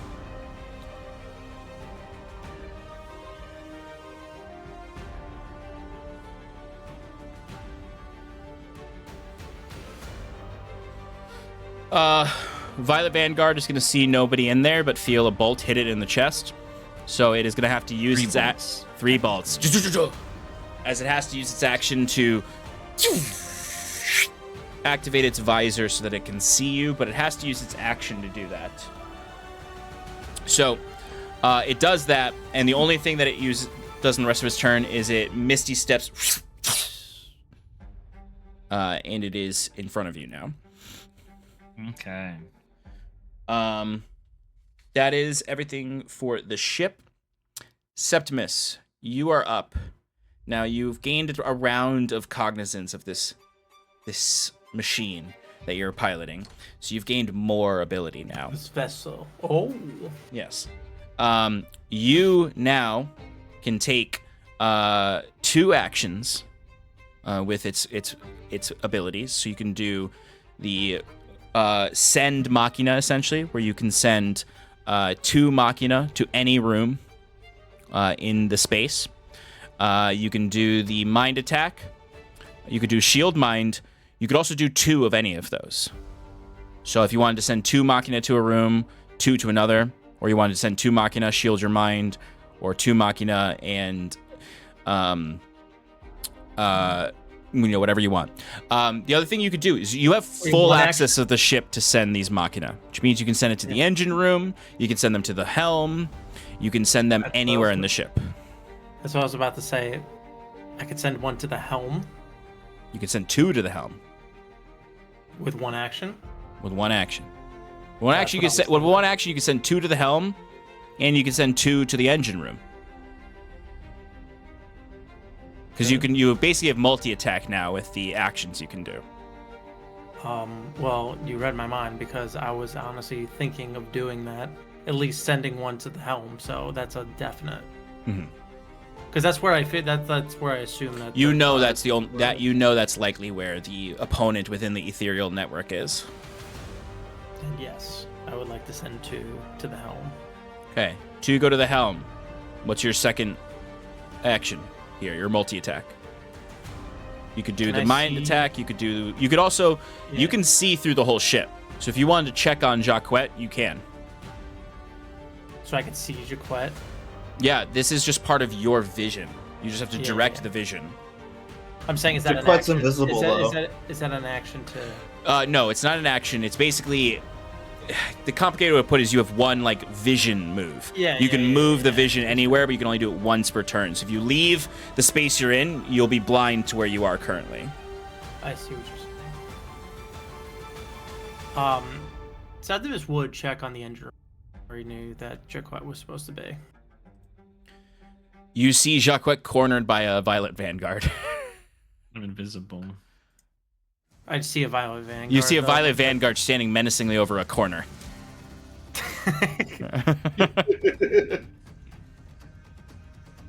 I feel like I'd assume that there's trouble there, so we send 2 there also. Okay. So, you see Sass, as you're fighting off these with the Machina protecting you, you can see those hanging Machina. They get pulled up into the ceiling, and they get fired off between the hulls of the ship. Jacquette, you're in this space preparing to be like, this guy's about to wreck my shit. As you can see, basically, the plates of the floor open up, and rising from it are 2 Machina with white or light blue oculuses that immediately rush to the Violet Vanguard and attack him. Up on the deck, you can no one can see this, but 2 Machina are sent up to deal with the captain.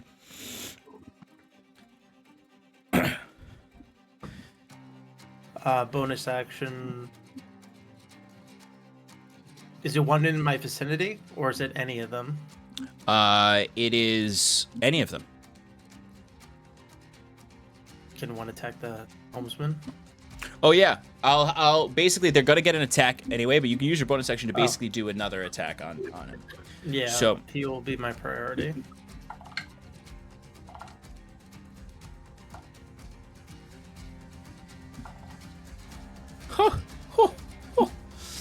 So I'm basically doing a unified action here between all of the Machina because you're utilizing them through this ethereal network.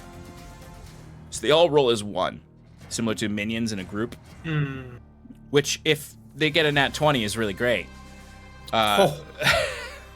Which they do. So basically, these 2 Machina grab this Violet Vanguard, and almost like the Hulk attacking Loki, just like start smashing him into the ground, and just violently attacking him. You can see they're using their hydraulic gauntlets. One of them fires a beam like the one that you already fought did. Jacquette, for your purposes, this Violet Vanguard is immediately bloodied by this. Up on the deck, Septimus, you feel the helmsman losing control of the ship, which means that more of the ship is opening up to you for control. Which means that you now have control of the next deck up. Which means you have control over the systems floor of the engine room.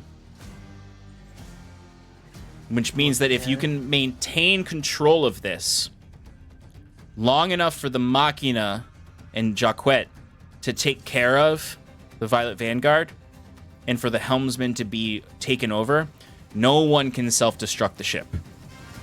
The engine room is essentially nullified and is under your control. Yes. Yes.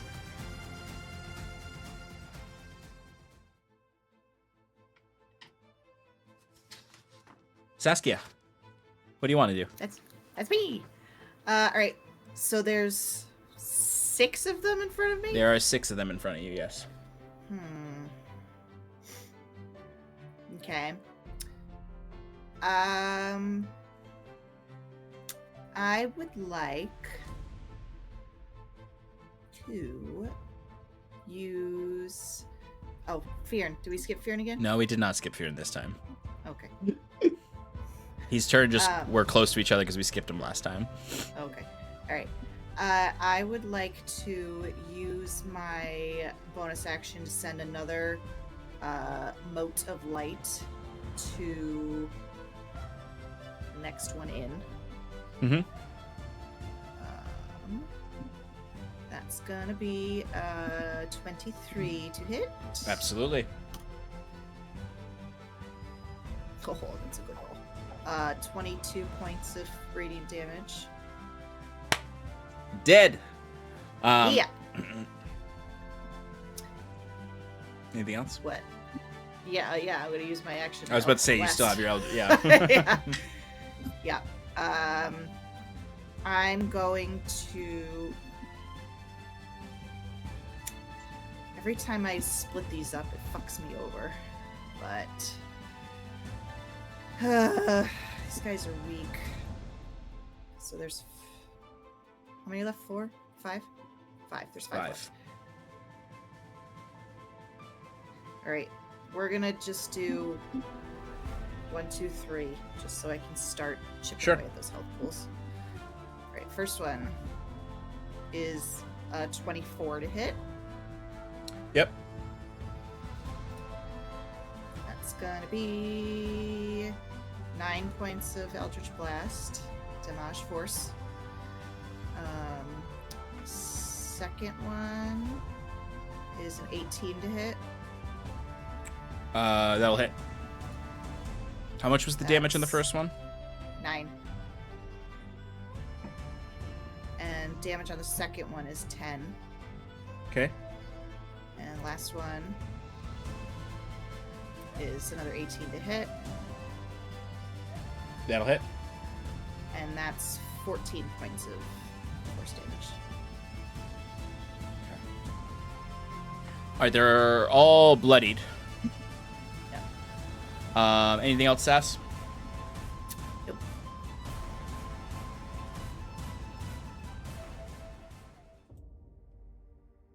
Okay, so it's late, so I'm gonna just do a closing setting, and we'll pick this up at the start of the next session. For Jacquette, your salvation has come. Sass, while you are dealing with them, you are feeling a little nervous because you know there's more above you, and you have 5 in the room with you. Fyrn, you're feeling pretty good. You've taken out everything that's come in, but you don't know what's up there. You don't know if there's stronger enemies. You know you could do this all day with these guys. Septimus, you're feeling untold surges of power. Like unbelievable control over machine and the fate of Alma on this vessel. As you all feel these different feelings, echoing through the ship, reverberating metal itself is the loudest horn you've ever heard bellowed. A horn that shakes if you were outside, you could see the surface of the water shifting and rippling. Because the Zon have announced their attack. And their ships are now engaging with the Kirinor dreadnaught. You can hear the firings of cannons and other machines. Sass, this is the last note we'll do. You sit there, you're fighting, you're firing off these Eldritch Blasts, you're surrounded. The Machina is about to smash one of their heads in. And you hear rip through the hull of the ship is a massive, massive, massive harpoon that rips into the side of it and pierces. You see like this razor sharp blade right next to your face. I'll say for flavor, rips through one of these 5 guys that you're fighting with. Excellent. And then pulls back, and his body gets pulled with it, and it locks into the side of the hull. Water starts pouring in. Oh, God. And that's where we'll end tonight. Boom, boom, boom. Boom, boom, boom. Thank you for joining us tonight. We'll see you wherever you are in the world.